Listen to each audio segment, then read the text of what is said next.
Hi, I'm Carrie Cassidy from Project Camelot, and I'm very pleased to be here with Ashayana Deane.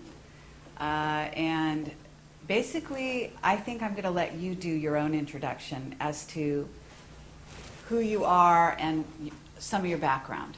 You know, it's interesting to hear you talk about yourself, just briefly, because we're going to be talking about the material most of the time. Mm-hmm. So, for example, I would say that you are the author of the Voyager books. Part of the appeal is for people to kind of get your personality. Right. And if you get a question that you're not quite prepared for, your personality will start to show. Well, it's showing. What do you do with that? I don't know how to describe myself. No, you can describe me. And it's very delightful, so I don't think you have anything to worry about. So, but at any rate, you want to say you've come here to teach about ascension. Yes. Would that be accurate? Yes. At this time on the planet? Yes. And I'm known as Speaker 1 in the Melchizedek Cloister Emerald Order, and that was a commission that was given to me. And the other two speakers, there are three of us, are present in the room with us. Okay. You're an American citizen. Yes. In this life? Yes. Okay. And where did you grow up? In what state? Well, I was born in Pennsylvania, and I was raised in Pennsylvania and New York. And then moved to New Jersey, and then moved to Florida, and then to England, and then to Arizona, and then to Colorado, and then back to Florida. Okay, so you've been around. Yes. Okay, yes. Great. Actually, following spiritual guidance, we were asked to move. Once it was past the childhood and adolescent times, the moves were following what I was advised to do by the Guardian Alliance. Okay, wonderful. And you are in touch with what you call the Guardian Alliance. That's what they call themselves. Okay. Yes.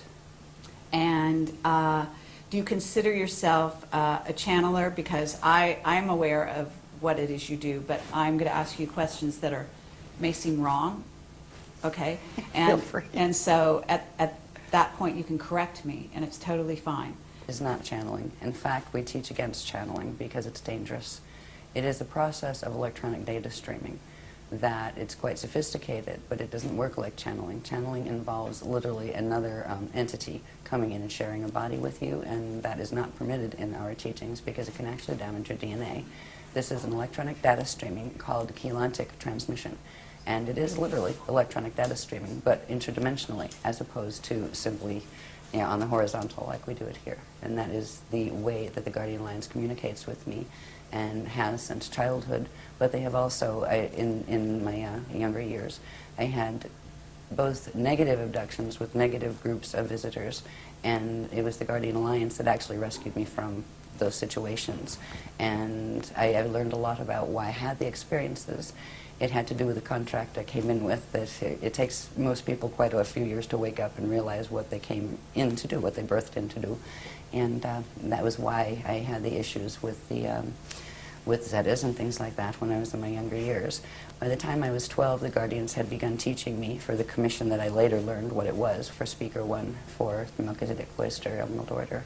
And once that became clear, the experiences weren't frightening before they were frightening, the abduction experiences. And the ones with the Guardians weren't, though. They were very different. They didn't involve little grays, and they didn't involve spaceships. They involved literal teleportation through Merkaba vehicle and those kind of things. So it's been a colorful way to get to the point where I am here teaching the material that I'm teaching. It has been very interesting and colorful.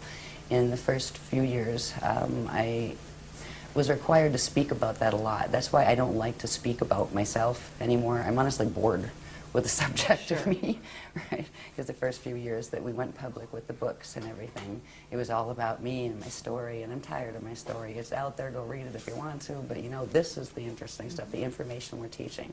So I totally honor the fact that you've told your story many times, and it is out there, and so I do encourage people to go out and investigate her background, to watch other audio and video presentations she's done, because they're excellent, and I have watched a few of them, and I'd love to watch more. And she's an excellent speaker, and so I do encourage you to investigate if you're watching this.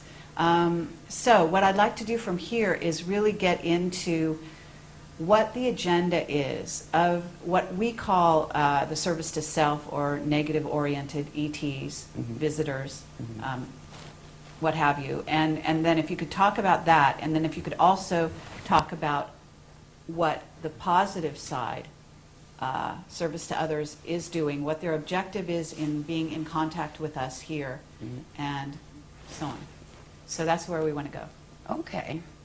Do we have to take the short road, or can we take the more interesting road? Let's take the interesting road. Okay. Because the interesting road, by the time we get to answering that question, will make a lot more sense. And the interesting road does have to do with some of the other questions. When we'd asked you that, just give us a few questions or something that you're planning to ask. You'd listed a couple things like, ascension mechanics, the human race and where it's going and this kind of thing. There is a way to explain this. We've been working for 10 years, every workshop. This is our 84th coming up. And every one is new information. It's the next level of information. So the Guardian Alliance has been providing us with progressively growing teachings since the Voyagers books were out. Very, very technical teachings on ascension, on stargates, on understanding planetary stargates, galactic stargates, universal stargates, how they all work, what the process of ascension is, all of this thing. In understanding some of those things, like what is a stargate anyway, what is ascension anyway, right? In understanding some of those, it brings us to the point of where we actually are now on the planet, which explains what is going on with the visitors. It explains what their agenda is, why they're doing what they're doing, and what we can do about it, because there is a negative and positive side to this. But the picture is much bigger than most people realize. Even people in the UFO movement and people in the New Age movement, they have pieces of the story. When I found out what this story was as it progressed, because I had my cellular memory turned on for a while, I had incarnational memory since I was very small, so it was not new to me. But when the Guardians revealed progressively the scope of this drama, I was horrified at first, honestly. I was terrified, and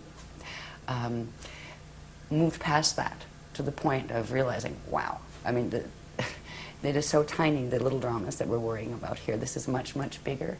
And the reason the information is important now, and for 10 years we hardly did any media at all. We didn't do interviews. We had a couple little interviews, and we turned down a lot of radio interviews and that kind of thing, because we wanted to kind of just fly under the radar and do our things. We do our workshops. People come to our workshops. We didn't heavily advertise them. The reason why we're coming out and speaking now is because the Guardian Alliance has asked us to. They are on now what is called official disclosure protocol, because of things that are occurring. 2012 is very important, and so are the periods right after it. To coin a phrase from Anderson Cooper's show, planet in peril. Yes, to put it mildly. So if I can explain some of the things that are taking place now in a certain, it's a sequence, and you're free to interrupt at any point. Okay. Right? But it will help get a little bit to the more full understanding of what are the visitors up to, what is their agenda, and where are we at with that situation. It'll also include the information you said, what about the stargates and what are the status of those? It will show where that is. Great. And it's like the quickest sequence you can do, right? This has been 10 years worth of work. Now we can look back and see what this is all about and see where it's going. So if you don't mind, I will put a couple charts up. The first thing I would like to do, if we're going to talk about what is happening on the planet now, it does involve ascension, and ascension does involve stargates, but what is ascension anyway? There's a quick way to explain this, and it has to do with graphs. And I use graphs because, seriously, pictures paint 1,000 words. If it hadn't been, and all of these graphs are literally transmitted from the Guardian Alliance, and I take them down by hand, and because I don't have computer art skills, so they've all been done in black and white form, and then thanks to a team of volunteers, they put a lot of work into putting them into computer, finishing, so they're decent, most of them are. You can tell the ones that are still the ones I did on a photocopier, with a photocopier.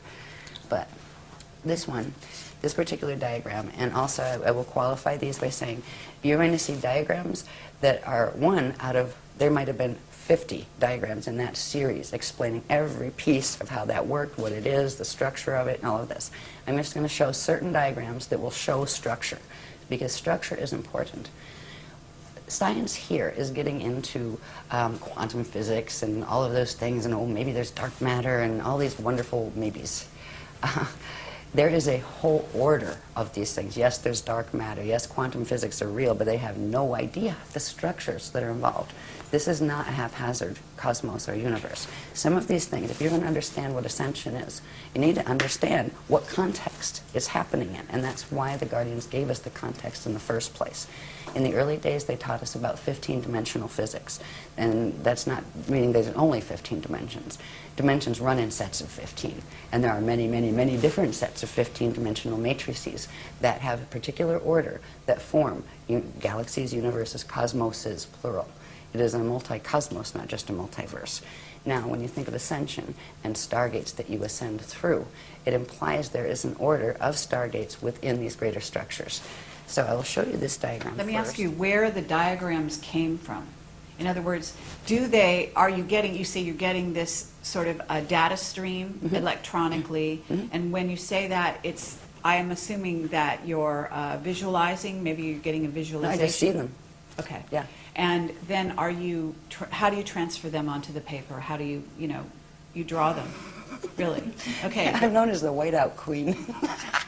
Because a lot of times they'll come down, like one diagram like this, that's all like, looks like a single thing. There'll Very be like intricate. 6 different images on it. Wow. And like 20 different layers. Okay. And I call it a pullback process, where the whole big thing comes down in one data stream that it might take me like 6 hours just focused completely on one, getting it all down. And that's even without the words and labels and arrows and stuff. That's just getting Okay. the shapes and structure. Then we'll pull them out, right? Where I'll make photocopies and white out that part, and then you get that one, white out this part, then you have that one, and you might have like a series of 10 of them out of the one that came in. So it's almost like what do they call those files where they condense everything? Zip file, yeah.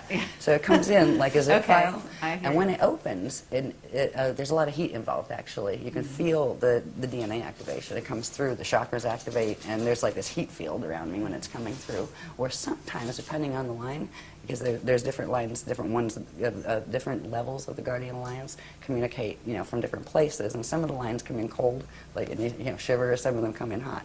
So Okay. some of them carry the images, and that's where the images are coming from. And at this point, there are thousands of them. There are thousands of intricate diagrams that Fabulous. come Okay. in this Yeah, way. that's great. All right. This one, for instance, this is part of a huge series now, and this is a very simple one. As you'll see in some later ones, it grows. If we can think of this, I wanted to use this as a very simple way to explain what ascension is. Ascension is about evolution. It's actually about re-evolution. The Guardians refer to it as re-evolutionary determinism. Yes, there is a predetermined framework of creation within which creation occurs, but you have free will within that framework. And you start out as part of the whole. They refer to it as the God Source consciousness field. And from that place, you can enter into material experience that is all taking place within that God Source consciousness field. There is no place outside of God. All of this takes place within the body of the consciousness of God Source. They consider the structures in which and through which matter materializes and forms and identities individuate. They consider that part of the manifest body of God Source, and they're talking about the cosmoses being the manifest body. And there is a field of just pure cognition that is beyond that. It is eternal, it is always aware. Time as we know it in linear form is just not a reality there, but it's understood as an experiential quality within the framework of materialization.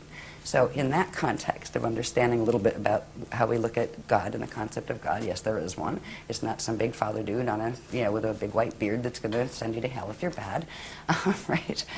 There is structure involved in this. Now we went through what is called Partakai creation, which takes it from the first unit of consciousness in the consciousness field of God that did something and went under certain changes. From those changes, that shape grew and literally created the spherical wheels within wheels, or spheres within spheres, that is the hidden structure behind all cosmic order and even galactic order, planetary order, and your own body's order and atom's order. So this, if you think of it as just an example of a cosmos, all right, you have a center point, right? And you have a sphere. Where you see circles, they're actually spheres of energy. All right, you have one sphere, two sphere, and a third one in the center, the smaller ones, and then lots of these little ones in the center. What this is showing us is consciousness comes out from the center point into this domain, or this sphere. It's called the Hara body. And first it individuates into the two larger spheres, and they individuate into sets, and this all happens at the same time, right? Expands outward. These are called, when it expands outward, it's called ikashi, expansion cycles, where consciousness is coming out from the God Source consciousness field into the smaller form or structure of materialization and expands out through these cycles simultaneously, one on each side. This particular line is referred to as a vector, time-space vector. One end of it is referred to as an event horizon. So one time vector has two event horizons, right? Now, here you have a core, here you have an inner, here you have a middle, and here you have an outer domain on each side. Reality fields take place within all of those. So it's not just that there are numerous reality fields. You have ones in the outer bands, you have ones in the middle, inner, and core bands. The process of coming into existence is expanding out through experiential cycles within the Akashic expansion cycle till you get to this point. When you get to this point, now you'll see in this next graph, these are actually time cycles with names. They're called yugas. And when you get to this, which is called the Kali Yuga, there are several options. And one of the options, which is the natural evolutionary process, which is ascension. That is the natural process by which eternal life beings, and most everybody started as eternal life beings, would naturally undergo. After you expand out, get through the incarnational cycles here, and you would go through what is called a Christ star turnaround, all right? Where you enter these little cycles behind. They're called the Adashi return cycles, where they're going back into source cycles. This is the process. When you expand out, at this point, if you were able to make this Christ star turnaround, your atoms will actually transfigure into eternal life light atoms. And at that point, whatever form you hold there becomes an eternal form that you can materialize and dematerialize at will. You become what's called an Adashi adept. And some people call them ascended masters, but that term is terribly abused on this planet, so the guardians do not like to use it.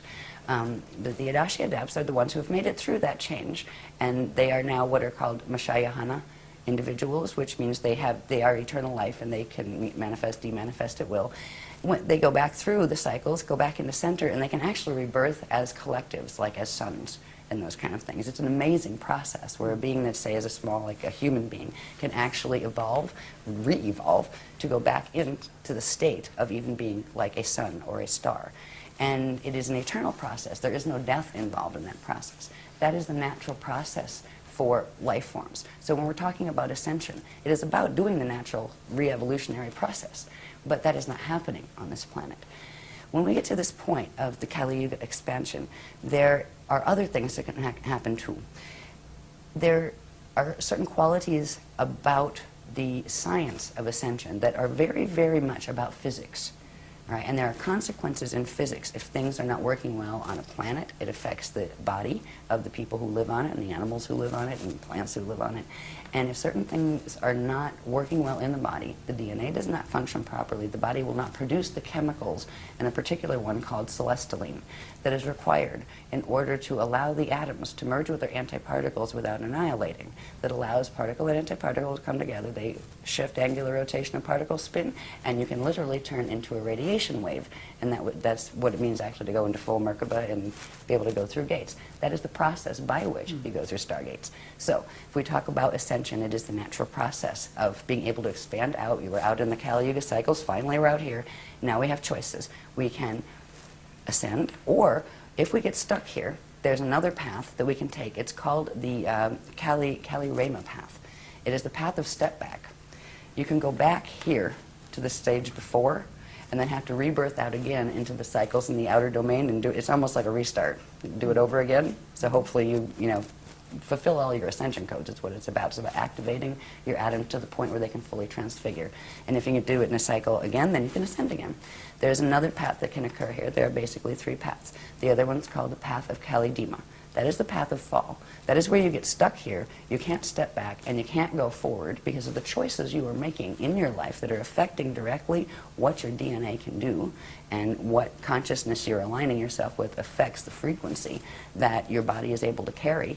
And if you get stuck here, you will reincarnate in this cycle until the quantum you came in with burns out. And then you will do what is called a space dust return, where ashes to ashes, dust to dust. You will come to a point where you don't have enough energy to reincarnate into another body, into another time cycle. And you will eventually simply just go back. And eventually everybody goes back. But if you go back in ascension, you go back whole. If you go back and step back, you can come back out and go back whole. But if you do the fall path, you do go back eventually as space dust, where your body dies and your consciousness can no longer hold together, and it fragments and just becomes part of the local environment. But the local environment at times goes through natural cycles that have to do with Stargate cycles and ascension cycles, where all these little time tracks pull in together and then come back out again. At that point, anything that gets stuck out here gets drawn back into the center. So this is why God's Source doesn't look at it as losing anyone in the fall path. It's the experience of you losing your connection with the universe that it's really about. So to get to understanding Stargates and everything, I wanted to explain on this simple diagram about the cycles that we are in. Because right now we are in that Kali Yuga cycle. And those three choices are facing us very much now. And more than they might usually, because this planet is in the middle of a drama that people here have forgotten, but they knew during the Atlantean periods. They knew 10,000 years ago what was happening here, and we have forgotten that knowledge. So anyway, let's go to the next diagram. If I spend this long on every one, we're going to be here for 6 years. Yeah. No, that's actually very helpful, and I think that was very clear. So, Sorry about the cough. thank you. That's okay. No problem. This next one is just a little bit similar to that one. Is showing the structure of that one a little more clearly. The reason I'm showing you this is just for down the bottom here. I'm not going to read them all or anything, but the detail level that we're giving. Each of these different states, we've talked about the core and the inner, the middle, and the outer domains of reality, within which reality takes place, right? They each have a different state of matter, a different type of matter, a different density level of matter, and different states of consciousness that go with them. So I just wanted to point that out. So when we see this diagram, we're seeing the three, the Kalihara, it's called the Kalihara system, and we have the Hara bodies, and the space-time structures within the Hara body. So these are large energy structures that you don't see, and you don't even see these. You don't see, you're not walking around in your field counting your little balls, right? But they're there. This structure, the cosmos is created with this structure, but it's much more complex. But when you see it, it implies structure, but also time and evolution. And that is a good way to show the ascension process, where it is you expand out, you go through experiences in the time levels of the time matrix, and then come back in through the Adashi return cycles. So the word Adashi, for instance, is something that is special to us, because we are following the path of Adashi, the path of Christ our return. When I use the word Christ-star, by the way, or any of the words like Christ, or anything like that, we spell it with a K. It's either K-R-I-S-T, sometimes we use shorthand, or K-R-Y-S-T. There's a reason for that. It's not because we're basing everything on the Bible or anything like that, nothing against the Bible, but it's spelled with a K because that's how it originally was, and what it refers to there's 7 syllables to it. We often will just shorten it to 5. It's the first 7 audible sound tones of creation, and they are ka, ra, ya, sa, ta, ha, la. And we also often just shorten it to, ka, ya, ra, sa, ta, Christ, right? So that's where we use the word Christ. It has to do with the sound tones, the vibrations, the first audible sound tones when we get into first particle creation. Before all these structures occur in the cosmos, there are certain things that happen on a very, very, very nano-micro level that the first what would be audible sounds or audible vibrations, and that is why we use that word Christ. So that's where it's coming from. It's not saying, we're Christian, that's which means we're not this and we're not that and we're not the other thing. It's something that belongs to everyone, in every language. So anyway, that's just another version of showing the same structure. This is part of a much larger structure and has to do with stargates. So we'll go, because what the drama that's happening on the planet now with the visitors and all of that has to do with stargates. It has to do with ascension, but it has to do with stargates too, and who's fighting over them. So the next diagram, this is called the Illumeridana spirit body. And the reason I'm going to show you the spirit body structure, this is a diagram that has many purposes, but if you remember that last diagram, This one is a bit more detailed. It is still showing structure. This is a simplified, and each one of these pieces and flows and all of the different elements of this have been analyzed. There's like 100 graphs to this sequence. What it comes with is the structure that is referred to as the Ilumeridana spirit body, which is different than your light body structure, different than your atomic body. So yeah, it's part of that structure. The cosmos has this too. When you see these little petal things, these are actually flows of energy. Okay, nothing cosmic, right? Inside of this, you have those the Hara ball structures with the time cycles moving in and out of this. But if you notice here, there are 12 points on this. There are 12 petals. Each one of those would have a line running down it that comes out the other side, right? Each would be a vector line. So you're not just dealing with one vector where you have two event horizons. You're dealing with sets of 6 vectors that form 12 event horizons. And there's more than that too, but that's the ones you can see in this diagram. The spirit body structure is built on this particular structure. And these flows here, you have some of the outer flows that are called the lotus flows, those later ones in the pink. And then these little things that you can see part of, they actually go all the way down to the core, but then there's another layer of them here and another here. These are called the core flows, or the Navajo flows. The Navajo word has to do with a particular part of the creation cycle that is the first, where the Partakai units, which are the first units of consciousness that materialize, are actually born. It's a word that has to do with the Navajo cycles. So these are called the Navajo core flows. This has to do with stargates. All right, the next one will show you these stargates. Now, if you take the circle away and the ball structures away, and just look at the flows here, again, we have those outer petals, we call them the lotus petals. We call this the living lotus. Okay. All right, and these are the natural core flows of an eternal life creation, which means energy flows out, but it also turns around and comes back. It just doesn't flow out and expand until it destroys itself and burns itself out. That's what science is watching happening to this universe, because it's not functioning normally in our local galaxy. Anyway, stargates. These structures, these flows, now this applies to a cosmos, it applies to a galaxy, it applies to a planet. The planet has a structure like this, and it applies to our bodies as individuals. It applies to atoms, actually. They have their little own structure of this. Each one of these core structures, core flows, represents a stargate that has particular structure. When you look at it on a planetary level, they are literally points on the planet that interface with these energy flow systems that connect into core. And under certain conditions, they activate, and they literally allow space, time, and matter to turn into radiation and pop up somewhere else. They are passageways. So you're talking about 12 major stargates? There are 12. They go in sets of 12. On this planet, there are a whole lot more, because the main 12, which are called the Halls of Amente stargates, they actually fell in 2003. They fell under the control of the service to self groups, let's put it, we call them the FAs, the fallen angelics, right? That's what we refer to them as. And there are about 5 different, what are called interface gate systems, that were put here by the Guardians a long time ago, because this isn't the first time that there's been gate wars on this planet. In fact, 2 seedings of the human race were wiped out by the same type of, they call them Templar wars, because they're fighting over the Templar.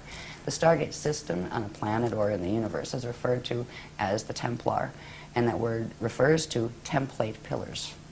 That's what the Templar word means. That's, I mean, the whole Knights Templar and all of that stuff. I mean, these things were from the old records from Atlantis. They had pieces of them. So anyway, when we're talking about Stargates or Ascension, in Ascension, the process of doing that turn around and be able to go back into the eternal life cycles has to do with getting your body able to where you can pass through the natural structures of stargates. Now, that's great if you get your body in shape, but if you're on a planet that's Templar is messed up, you're going to have a problem. You'll get stuck on the planet, and your body will reflect whatever distortion is in the planet. That's why people right now die on this planet and don't ascend instead. Death is not a natural condition. It occurs on planets that have a distortion in their stargate structure, where the natural flows are not occurring, which creates distortions in the biological forms on that planet. So we have been locked into this planet. This has been a prison planet for at least 13,000 years. And actually, we went further back than that, but there were little bits of times where the gates were working properly. This is the first time. Why everything's coming to a head right now is because it was known in 22,326 BC, which was the last stargate opening cycle, and that one failed. that this would be the next one. They knew this time period would be the next one because there's a specific time frame in which the gates open. And they stay open for a period of time, and then they close again. That's why it's all coming to a head again. Okay, So, but we when got you're saying the stargates. gates are going to open, you're talking about the 12 that have been taken over, so to speak. Those, I'm assuming, are not going to open. Oh, yeah, they're opening them. They're going to be And open. we're opening the others. The Guardians are opening the others. Okay, even though they were taken over, they're able to go in and open them. Oh, yeah, they open them into the black hole wormhole systems. Oh, into an, okay. Yeah. Well, you That's can not a still good use them, place. except it takes you into fall systems. Right. Yeah. So, and that is so what is there has happening to on be this alternate stargates that are going to be used. planet. And that is what we have been helping the Guardians actually bring. You have to. They need to be activated. They're very old, dormant systems, but they're rescue systems. Okay. And at this point, the reason why the Guardians are even speaking publicly about this information in interviews is because in I think it was March 25th of 2007, something occurred in the solar system that just shut the program down. We are on the 200-year evac program, period. And that's it. The gates are closing permanently. The gates are closing in this galaxy permanently in 200 years. When you say something happened in the galaxy, can you explain a little more? I'll get to that. Okay. Yeah, Okay, well, there's some great. other diagrams for that one. Yeah. This is looking at one of those core flows, just its structure, and there's a pillar, a chamber inside of this. There's Merkaba fields that activate, which we'll deal with later if you want to see some of those pictures. But this is one of the Navajo core flow gates. Now, the other ones that aren't shown on here that look like the lotus petals, they're usually the flows that when a stellar activation cycle happens, they're usually the only ones that open because they will take you to the next density level up or even 2 densities up. They'll give you vertical ascension, but not diagonal or going back in and back out again. They're very limited actually in their capacity, but you can still ascend through them. When the planet, and the only time they open these is if they are seeding a new race on the planet or if they are evacuating a race on the planet. And these core gates are opening on the planet because this is an evacuation. We have a 200-year warning because something happened with the sun that it is it's not going to be, one is not going to be able to live on this planet by about 2976. And it's going to be before that, actually, but that's when it explodes, from what they said. We're in a timeline, and we're stuck in a timeline. Voyager's mentioned it, that if we didn't make certain changes with this stellar activation cycle and reach a certain level, we were going to get dragged into a probability alignment in which the planet literally exploded because of the mechanics that were occurring with the Zetas and different intruder races, and that is a probability line we got stuck in, and that's why we are on an evac order, and that's why we're speaking about it publicly. There are things we can do. It's not like, oh, the world is ending. No, in fact, this is really good because what could have happened in 2012 isn't going to. But there are certain ones that really want these things to happen, and I will talk about those a little bit in a little while. But this is the core gate structure. And it's it's very detailed. I just really put these up not to read every little thing to you, to let you know and to let the public know that they are there and the sophistication of this material. This is why talk about me, I'm not important. What's important is look at this material. It blows my mind. I look and the breadth of it. I mean, it covers everything from stargates to biology to cosmic structure to pre-Particuli physics. I mean, it's an amazing body of material. If this wasn't serious, they wouldn't be giving us this information. So anyway, that's the core gate structure, and they are activating the core gates. If you want to see how a core gate would sit on the planet to get an idea, this gives you an idea. That's just like a landscape painting behind it. It's actually a mural that I did on my wall in the house in Arizona we lived in. But it shows, right, here's the sky, and here's like, the land, and here's like the subterranean levels below the land, and going down to the core. It shows how these gate flows work when they're open. And there would be 12 of these on the planet. And when you would pass into, you wouldn't see this thing standing in the air. There would be a certain field, and only if your DNA was keyed to it would you even know it was there. If your DNA was not activated to be in a co-resonant energy form with that structure, you'd walk right through it, past it, not even know it was there, and you'd still be in the same place. But if you have certain things activated in the body, in the DNA template, in the light body, in the spirit body structure, etc., in your anatomy, you would be able to see it, and you would know where to stand in it, and you would know what to do and how to breathe, and you could use it and go. in ascension. Okay, so the 12 stargates that we're talking about, which have been interfered with, let's say, they're located at certain places on the planet, yeah, physical places. yeah. Okay. The outer ones are the ones that fell. The core ones The won't core fall. ones won't fall. No, Okay, they can't so, fall, and they don't those like them. are the ones that are, you say, ancient, that Yeah. are being reactivated, as you Yeah. call it. Okay, and those are also located at certain Yes. places And on the in planet. different places. Different places. Yep. The outer ones surface at one, in one set of 12 places. So there will and be these a in lot another. of misdirects, I'm thinking, and there are a lot of misdirects going on the planet right now, to where certain people are directing people to focus on certain areas of the planet which contain these stargates, thinking that they are, ascension stargates, when in fact they are taking them to another place. Yes. That's not so good. Exactly. Okay. Yeah, what they are being guided to fall stargates. So they're not called stargates, they're called wormholes. And wormholes Okay. lead to black hole systems that are finite life systems. And right now they are feeding on our living system and killing it, basically. And that is why the intervention is happening. That is why the Navajo core gates are being opened, because we didn't stand a chance in this one. There was planned by, let's just say, the negative ETs and visitors, that there were 5 other occasions that extinctions were launched on this planet. They were before the humans were on it. This was going to be the 6th extinction, and it was scheduled for 2012. And because of what the Guardians are doing, that is not going to happen. We're not fighting with anyone. We're standing. We're standing in the frequency as the Christ, and we were being taught Masters Templar mechanics to be able to assist them, or the ground crew, just like on the other side you have what we call the Metatronic crew that are working the Atlantean Death Star Merkaba stuff that is what runs the wormholes. There's a whole bunch of people running around thinking they're doing ascension Yes. that aren't. And that is what is heartbreaking. Yes. When I started to go public with the Guardian teachings, like, oh, great, it's going to be great, and the New Age movement, and everybody, we're going to love each other. Oh, my God. I ended up like the black sheep in the New Age movement. Why? Because we exposed the teachings of Thoth. Not any of the people here. We exposed the records. Thoth broke the Emerald Covenant way back in the Atlantean period. He stole one of the CDD plates, took the knowledge from it, and created the Emerald Tablets of Thoth, which had a bunch of mechanics that were the Death Star mechanics. He helped in the takeover, and he still is. Because that being is still in existence. He pops back and forth. He can travel through time in his little Death Star Merkaba. But it wasn't just Thoth. There's a whole bunch of them. So it was pretty heartbreaking as this information, because I was thinking, oh, great, we're all going to love each other, and it's ascension time. Yeah, right. It didn't work that way, because nobody wanted to hear it, and it's too bad. At least there were some people that wanted to hear it, because they came to workshops. And the thing is, we asked the people that were teaching the other stuff nicely. So why don't we just have a public discussion about it? Seriously, we'll each put up half of a room cost and invite free to the public, and just let's discuss the topics, the issues. They wouldn't. But what they started to do was blackball me behind my back at the workshops, tell people to be afraid of me, tell them, oh, you'll die if you use your Merkaba that way.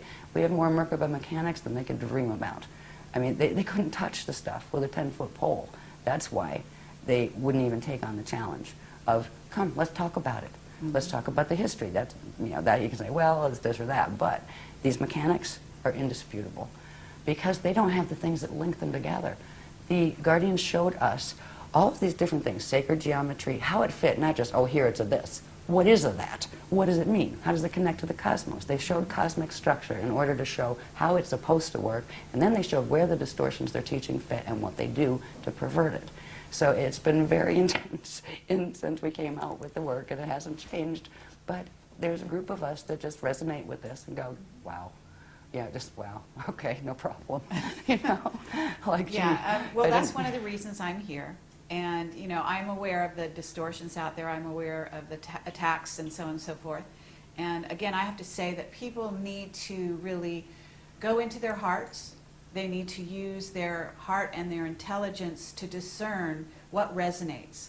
And we're presenting this as what resonates, I'm going to say personally with me, but also with what I think people need to be aware of, and then they make their own decision. We've got plenty of the other side of information out there, And I think it's time that we hear from this side.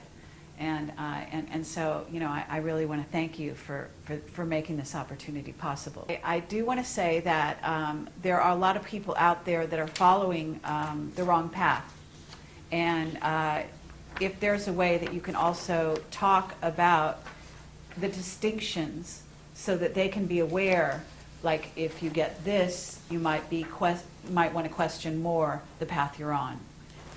In other words, certain things will come to the fore during meditation. Mm-hmm. Certain things will come to the fore even in their everyday life, where they're getting a lot of interference on certain levels and so on and so forth that can indicate that they are being tapped into by service to self ETs. Mm-hmm. And if you have that and you want to sort of share that, we don't have to do it now because that would be maybe off the topic a little bit here, but later on. I think we'll probably come in that if we can move a bit with the sequence. The reason why the Guardians gave this sequence was because it's an easy way to touch a whole bunch of the bases, give a rounded picture that go right into, you know, answering the questions that you wanted answered. Okay. So if you want to go off the sequence, it's okay, but I No, think... let's go with this. And also, just one other thing, that you're saying we got this information and you're talking about yourself. Are you talking about other members of your group also getting this information? Some of us do. Okay. Yeah, we all have a kind of special relationship, our own special relationship. I have the translator's contract, which means I'm the secretary, right? I take down the writing. But even like the other speakers have a rapport also with the Guardians, and a number of people in the groups have developed a rapport with them as well. In fact, we work with them to help them to do that. That's what the Guardians would like, is to, you know, start communicating where they can start teaching people directly, because we're like a little bottleneck on the information. You know, it's only given through the workshops and that kind of thing. Yeah, so I talk about it as we, not that I'm a plural, but that there's a bunch of people that are interacting with the Guardians directly. I'll just go really quick on these, and I guess there's another point I want to get to. That we can pop through these, but I want to bring something up that's very important. As far as telling the difference between some of the teachings, too, this in general is just showing basic Stargate structure, like how they work. When you have the core gates we saw before, these are what happen when you have those other flows that happen, the lotus petal flows. When you have a Stargate area, you have two vortices of energy, one electrical, one magnetic, and when they activate in the center, they come together, and one goes down, one goes up, and they form what's called a Biveka Merkaba field. All right, and that Merkaba field is, well, what does it mean? Moving light body, Merkaba, right? The Merkaba field is the field that actually, if it's around you, if it's a natural one that occurs around you, it's also occurring within you, and that is what allows your atoms to bond with their antiparticle and transmute and transfigure so they can go through gates. So this is basic Stargate structure as far as the Amente gates were structured on this structure and those kind of things. There's more to that. There's the Merkaba part.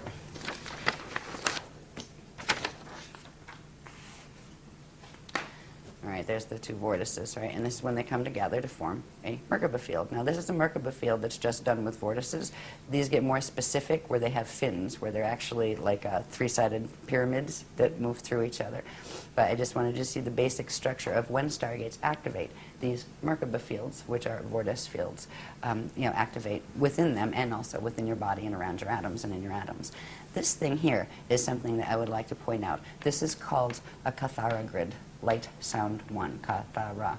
It is literally the radiation template upon which everything in the eternal life systems are structured. It is the first creation template, and it has very, very specific proportions. Some people say, oh, it's a tree of life, but actually, if you look at it, it isn't. It's actually the tree of eternal life. When you see something that is different than this, say it has maybe 10 of these centers instead of 12, right? This has 12. Or maybe it's longer and skinnier, or it doesn't have the lines in the same way. Mm-hmm. What that is a twisted radiation creation template. And it's passed off as a tree of life. In certain teachings, it's actually the tree of artificial life. It goes with what's called the Death Star, Atlantean Merkaba mechanics, the Metatronic mechanics. This is the natural structure of what is called a Kathara grid. And in a minute you see how important this is, because literally the structure of the cosmos, of stargates, but all of those structures we saw a little bit of with the circles, the spheres, right? Wherever you see a sphere, it implies we call these the bones, You have the bones and the balls. The bones are the radiation template that is built on Cathara grid. And Cathara grid will always have these proportions. They're very specific proportions in relation to each other. And that is a living template. And with that template and the structures built upon it will be living. Our body structures, we have one that runs through our body that right now is very mutated because of the planet, and we'll see that, a little bit of that later. But we are moving to reactivate the natural imprint. So the Cathara grid I wanted you to see because it will help you understand the maps. If you're going to understand stargates and wonder where, okay, if I ascend, where am I going? Right? Seriously, like if you're going to leave, where are you going? Do you even have a clue as to what the choices are? Like, they've shown us where these maps go. This is the beginning of understanding maps. I'll just show you this really quick, because this is showing, there's a sheet that talks about, I'm not going to talk about all the proportions right now because it's heavy detail, but this sheet explains about how this actually controls how particles interact with each other and all sorts of things, from angular rotation of particle spin of particles in universes and that kind of thing. So this is just showing the specific proportions that is very important. So when you see something using as a sacred geometry, this structure that is not built on those proportions, it is actually representative of one of the other teachings that is teaching distorted template mechanics that have to do with wormholes and black holes. All right, so anyway, next one, please. Interesting.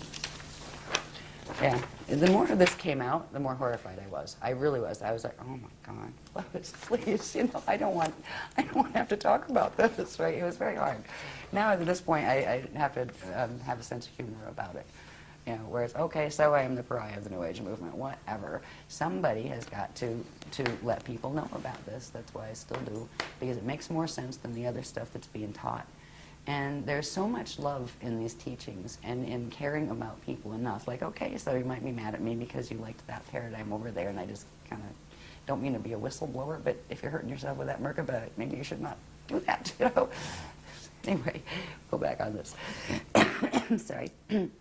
This is showing simply, remember that little Cathara grid structure, right? Well, here's one. Here's another. These cluster, all right? These are radiation templates that cluster to form very complex structures. This particular structure we call the stairway to heaven, all right? One of these Cathara grid structures would hold 4 density levels of our local universe, all right? Let's say the Milky Way galaxy, but there's actually more to it than the Milky Way. So that would be like our local universe. It actually includes Milky Way and Andromeda M31 galaxy, all right? And it's connected to another one. The one at this angle, 90 degrees to it, would be considered as parallel. It also has a light field that goes with it. So these are intricate structures that are formed from these templates. And where you see these structures, these are the bones again. You will have spheres of energy and spheres within spheres built upon them. So there are various levels. These are called the Veka systems, and 4 Vekas come together, and at the center an Eka system forms. And the Eka systems form a cluster, and they form what's called an Akasha system. Then there's an Akasha A system and Akasha Aya system, and they all form this big cluster that's called the Yukatharista body. The Yukatharista body is one cosmic creation body. Now, our own personal anatomy has these levels to it. All right, they connect to those levels of the cosmos that we were born into. And full ascension is actually turning back on in our atomic structure all of the frequencies involved with all of those spaces. So we're down here in the Veka worlds. The next thing is we have to move up into the Eka, and then from the Eka, this is the long way to ascend, by the way. That's when the gates are working well. So the normal way for ascension would be you would work your way through re-evolution through the Veka system up the densities. We're in density 1 here, we'd work up to density 4, then we'd go to the Eka level, and you're growing and getting lighter, and your matter's less dense, and you're getting more control over it, and you're getting more consciousness, more God consciousness and that kind of thing. And then you would work to the Akasha level, and then you would work to the Akasha A level, and then the Akasha A level until you got up here. At any one of those points, you could experience the Christ star turnaround, and it would take you to the next level, right? Then there's the quick way to ascend, when it's an evac situation, and that's what we have, where these are called harmonic gate systems. It implies that it's built on a system of dimensional harmonics, which means you have to take them in sequence harmonically, one by one. It's the slow train, right? There's something called the transharmonic continuum that actually runs between them. It requires a very specialized type of Merkaba vehicle and accelerations in the light body and spirit body anatomy to be able to do it. But those core gates, which are also the Navajo gates, they're also called the spanner gates, they are able to do that. They are transharmonic, where they can actually jump the scale. So you could jump from here to here, or from here, to there. So you can move, you have more liberty of where you can go in ascension when you ascend. You're able to actually, you become a time jumper, basically. Instead of just a straight, ascension the hard way, you can go boing, boing, boing, boing, that kind of thing. So that is the system we're working on, because at this point, all of the natural structures of the outer gates have been damaged. The Amenti gates are damaged. We are stuck down here. And the same thing is happening through the Milky Way. It's not just here. It's not just in our solar system. Our solar system is a mess, but the Milky Way is a mess too. That black hole at the center, that's not an accident. That was done on purpose. That was done 360 billion years ago. Milky Way actually used to be a part of the Andromeda Galaxy. And it was literally forced into what is called fall. And now there's many light years between them, at least a couple. I forget how many light years were between them, 2 million light years, something like that. But they were once one. That is actually our home galaxy, the Andromeda M31. But right now we're in the Milky Way, which is a fallen phantom part of it. And there's still, it wasn't a full fall system until recently, when certain changes occurred that mean the quantum of energy going into the negative fall path is larger than the one pulling back the other way. And at that point, it's a galactic evac, where they're pulling out the ones who can still go. The consciousness that can still follow the ascension path is being evacuated out, because the gates will close. Once they close and the system falls, that system won't immediately blow up or anything. It will have a finite lifespan. It no longer has the direct currents coming in, the inflow of currents coming in from the larger structure of space-time and source. So it becomes a finite system that feeds on itself until it eats up its own quantum, and then it implodes and goes back as space dust. So we are at a crossroads, a huge crossroads right now. We are on a planet that is going in the fall direction, but this planet's actually going to take that path I mentioned, the step-back path, but that requires losing its body, and it's going to do that. Not while we're on it, but that is what we're headed for. But right now we have 200 years before these gates close in the Milky Way galaxy, and that includes here. So this is why they're giving the advanced ascension teachings now. And that's why crazy people like me come out and talk about them with the vocabulary, because we could use a dictionary, honestly. No, I mean, I expect people, it's good if they go, what did she talk about there? I don't get it, or go investigate. You see, right. We're not here to answer all their questions, actually. Okay, well, I don't mind. Investigation is getting involved. Right. And if they get involved, they learn, and then it becomes part of them. Yeah. Well, So when we it's see okay. the structures, when I'm showing things like the structures, these are structures that are not known out here yet. They have words that describe them. They have names Sure. for that structure. That's a Hara body, or that's a Yucatharista body, Mm-hmm. right? Or that's a Veka, and that's an Eka. These are part of the actual templates of the layers of creation, going all the way back up into expansion into God's source consciousness field. They are the literal bones of our space-time orientation. So they are time references. When I talk about a Veka system, that is down here, closer to where we are in a Veka system, right? When you get up to the next level of ascension, there is the Eka system, which is at the core of 4 Vekas. Then you get up from there, and you have what's called an Akasha system, which has a set of all the smaller ones inside of it, right? And then an Akasha A system, and then you go up into the Yucatharista system, which is really, they are words to describe things that make perfect sense, to the people who are describing them, the guardians.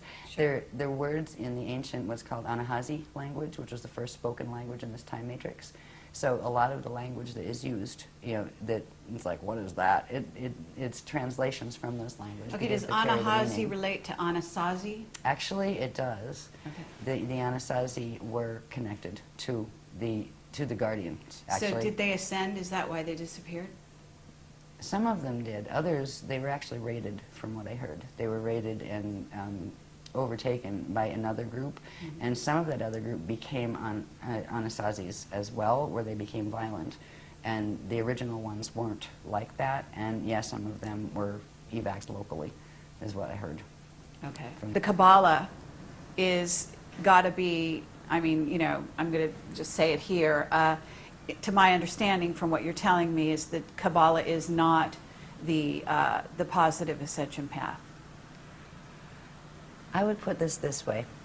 in relation to the Kabbalah, or the Bible, or the Quran, or any of the texts that are out there. There are elements of truth, all of which came from the original teachings that were on this planet. There were 12 legions of the Christ, 12 bodies of teachings that went with the CDD plates. There are pieces of those that have wound up in the religions of today, and there are distortions in all of them as well, which means they all carry a mixed path. Okay. And the way to tell, it takes a while to develop the sensitivity, but there is something inside and visible of everything, be it a cup or a cosmos or a set of letters written on a page. There's something called an encryption. An encryption is a very specific radiation signature that is underlying. It's in the dark matter template. When you get to a certain point in DNA activations, which sensitize your inner senses in your body, you can know with direct cognition. You can read a sentence and know which part is taking you in which direction. So anything, like the Kabbalah, there are some beautiful things in the Kabbalah. And they also use a mutated tree of life because they don't remember any different. And they were tricked. Just like there's a lot of great things in the Christian religion that are, true to form, and a lot that aren't. There's been trickery ever since the Atlantean periods here. Well, there was before too, but that was the big showdown for trickery.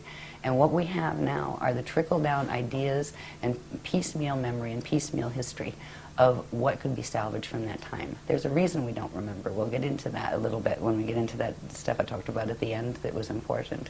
But our stance isn't to make any of the other paths wrong. There's only one that we actually will stand against. If they're directly teaching Metatronic Death Star Merkaba, we have to address that. We don't address the people who are teaching it. We feel bad for the people who get caught up in that. I feel bad for anybody who's contacted by Toth.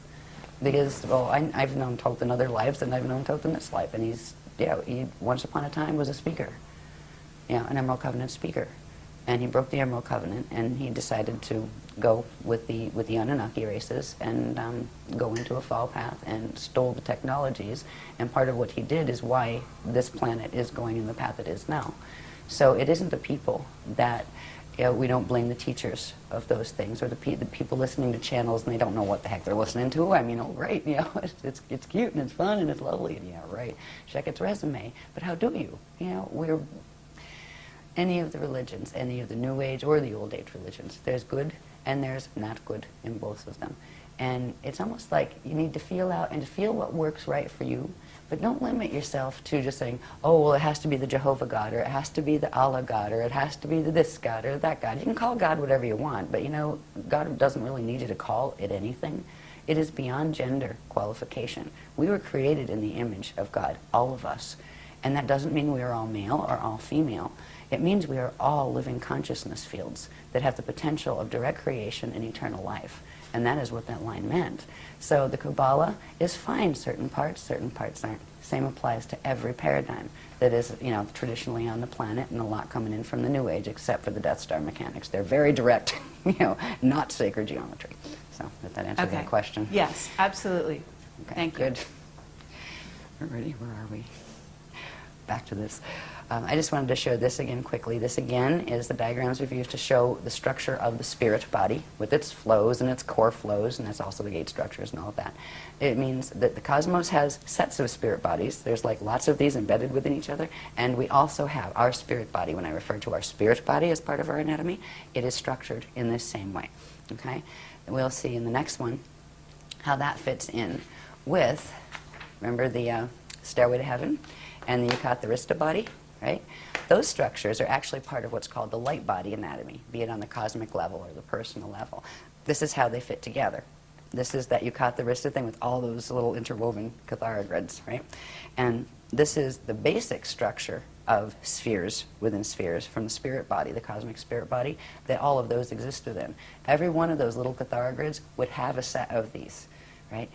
These become the spirit body, the 12 spheres in the spirit body that, remember, go in sets across a vector line, right? And at certain points, they actually pull in to the center, and that's how, at a certain point of expansion, you contract back into the center and go back into God's source. These are actually, this is how the the Adashi adepts, the ones who have achieved ascension, actually use these structures as maps. These are literal maps of how they judge. If you are here and you want to go to Cirrus B density 2, right? These are the maps they use to get there. They are the gate interface maps. We can locate ourselves on these maps. There's one that shows exactly where we are in the Milky Way galaxy, because we're actually M31 galaxy, but we're a part that's twisted off but still connected to it energetically. We can show our location. We can also show the locations where the black hole systems are that are interfacing here, that are messing with us now, and where the main guardian groups are coming from and where they're helping us. So these are literally maps. These maps then translate into, these are all probability fields. So you might have one, say, galaxy, and it's 12 different probable expressions. And they all of these are spinning, right? And they interface with each other all of the time. So they're like bubbles within bubbles that don't collide and collapse each other. Well, they're not supposed to. If they're doing the Death Star mechanics, they actually do. But there's a natural system of probabilities. So it's not just we have a parallel universe, right? We have many parallel systems and adjacent systems and neighboring systems. And so this is literally the structure of the maps of the cosmos. These are the structures you use. Once, say, you get to the point where you can ascend, well, you have to first of all decide where you want to go, and then where is the map to get there? These are the maps. So I wanted to show you how those structures that are on a small level, our own multidimensional anatomy is structured that way. But on the large level, this is the structure of the maps of the cosmos. There is a structure that science does not know about yet. They have no idea how complex it is. Each one of these structures, they've taken it from the first little, they call it a Partikai unit, the first unit of consciousness, how that structure grew, each stage, right? So we have like hundreds of diagrams that go with these to show how the Cathar grid's all filled out, to show how these structures of the spirit body and all their flows filled out. Inside of the spirit body flows, which isn't on this one, you'll actually find where what is called the Hall of Records exists, what it is, the Akashic record, all of that thing. It's part of this anatomy structure. The planet has one, the solar system has one, the galaxy has one, etc. So these are not just interesting little diagrams on a paper. These are very practical. They're just as practical as a map you'd buy down at the gas station to get somewhere horizontally. Next one, Okay, please. and isn't it true that we also have 12 incarnational bodies that have incarnated simultaneously that mirror the same pattern there? 1728 Okay, simultaneous. Your existence implies the 1727 others okay. that are you. Okay, Different but forms. there is something to do with the 12. Yes, they're sets of 12. Okay. Yeah. Yeah, you have your first 12, then you have, well, it basically, it has to do with the density levels. We're in density 1 down here. Density 2, and you have your incarnate identity here. You would have a set of 12 incarnates. And if you put those 12 back up to density 2, you would have one soul, right? That is your soul, your density 2 level of identity. Now, that one soul would be a group of, 11 others. It's part of a set of 12. Sure. And you pull all those together, come up to density 3, and that's where you are an oversoul. And that oversoul is a part of a group of 12 oversouls that you pull it up to density 4 is an avatar. And then you have a group of 12 avatars, pull it up to density 5, and then you would have your Rishi identity, which is your fully formed Vecca level identity to come into the densities down here. But there's other levels of identity that go up beyond the 15-dimensional system. Those 5 densities that I just talked about each have 3 dimensions. So there's your 15-dimensional stack right there in one time system. So does that help? Yes, Yes, that's and great. 12s. 12s, Yes. many 12s. Yep. This is just a real quick glimpse to show that these time cycles that we've talked about in relation to these structures, they are quite specific. These were given as far as time frames. One time vector here on this planet, and they're using translations into Earth time. As we know Earth time, one time vector is 738 years. One time continuum is 4,426 years. One Uego is 26,556 years. A Uego time cycle is a Stargate cycle. That is when the Stargates on the planet open, once every that period, right? Right now it's distorted into what are called the false Yuga cycles, and we'll show you what that is at the end. But these go all the way up. There's galactic levels, there's universal levels, and these are the structure of time and how it works, and that yes, you can take it right into periods of time. it is because we are in a stellar activation cycle right now, and the last one was 26,556 years ago, and it failed. The gates did not open. They had to be shut closed because we got raided. That was called the Deane massacre period, where it was there was a lot of ships mowing people down, actually, in that one. Okay. Beam ships. And was this, we're not talking about Atlantis here, we're talking prior? There were several phases of Atlantis. Okay. All right, the last phase of it, the last pieces of it went under in 9558 BC, but way before that, there was Atlantis. There was in seeding 1, there was an Atlantis. In seeding 2, there was an Atlantis. And on Terra, there was an Atlantis. That's where it all came from. And a Lemuria. We had Lemuria, Lumania. There were different spellings of the names, but they were the same places and the same soul groups inhabiting them. Yeah. So this was like the 9558 BC period, the last period, that was like the late Atlantean period. So Okay. there was a lot of Atlantis period anyway. But these Stargate cycles, this is the cycle that our gates open on. This planet's gates are supposed to open on the 26,556-year cycle.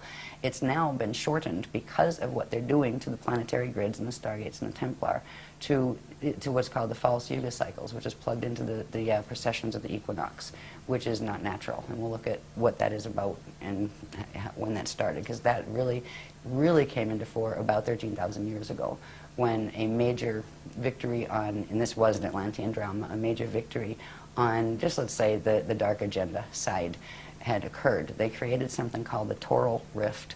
It is a time rip.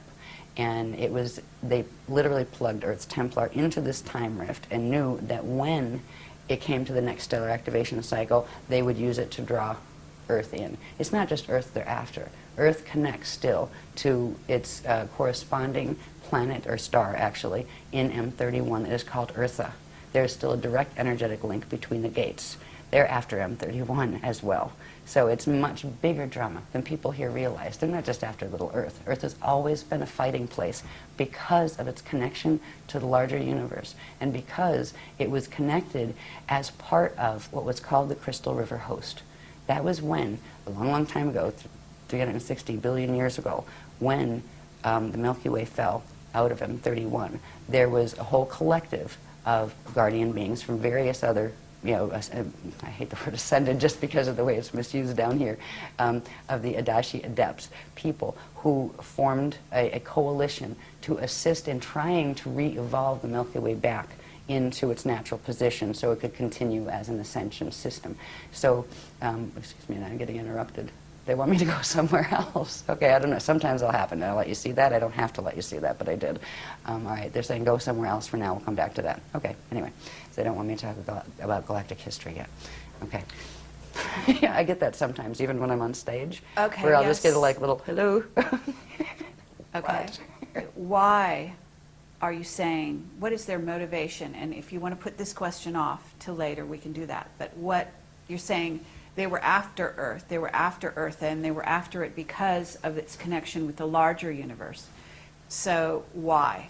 What is their motivation for taking us down, for closing it off and making it a finite system? Right. What is the core objective? Food. They're in a black hole system that has fallen. Because of the nature of the physics dynamics involved with creation, the way eternal life creation works, is when a thing falls, it loses its connection to the inflow and backflow of energy from the source consciousness field, which means it gets left with only the quantum it had when it fell. Now, everything is spinning. That takes energy. It uses up its energy, and if it doesn't suction energy off something else, it will implode and go back to space dust return, which is what a system was meant to do, so nobody gets stuck and everybody gets to go home, either as space dust or, whole through ascension, whichever, at least you go home.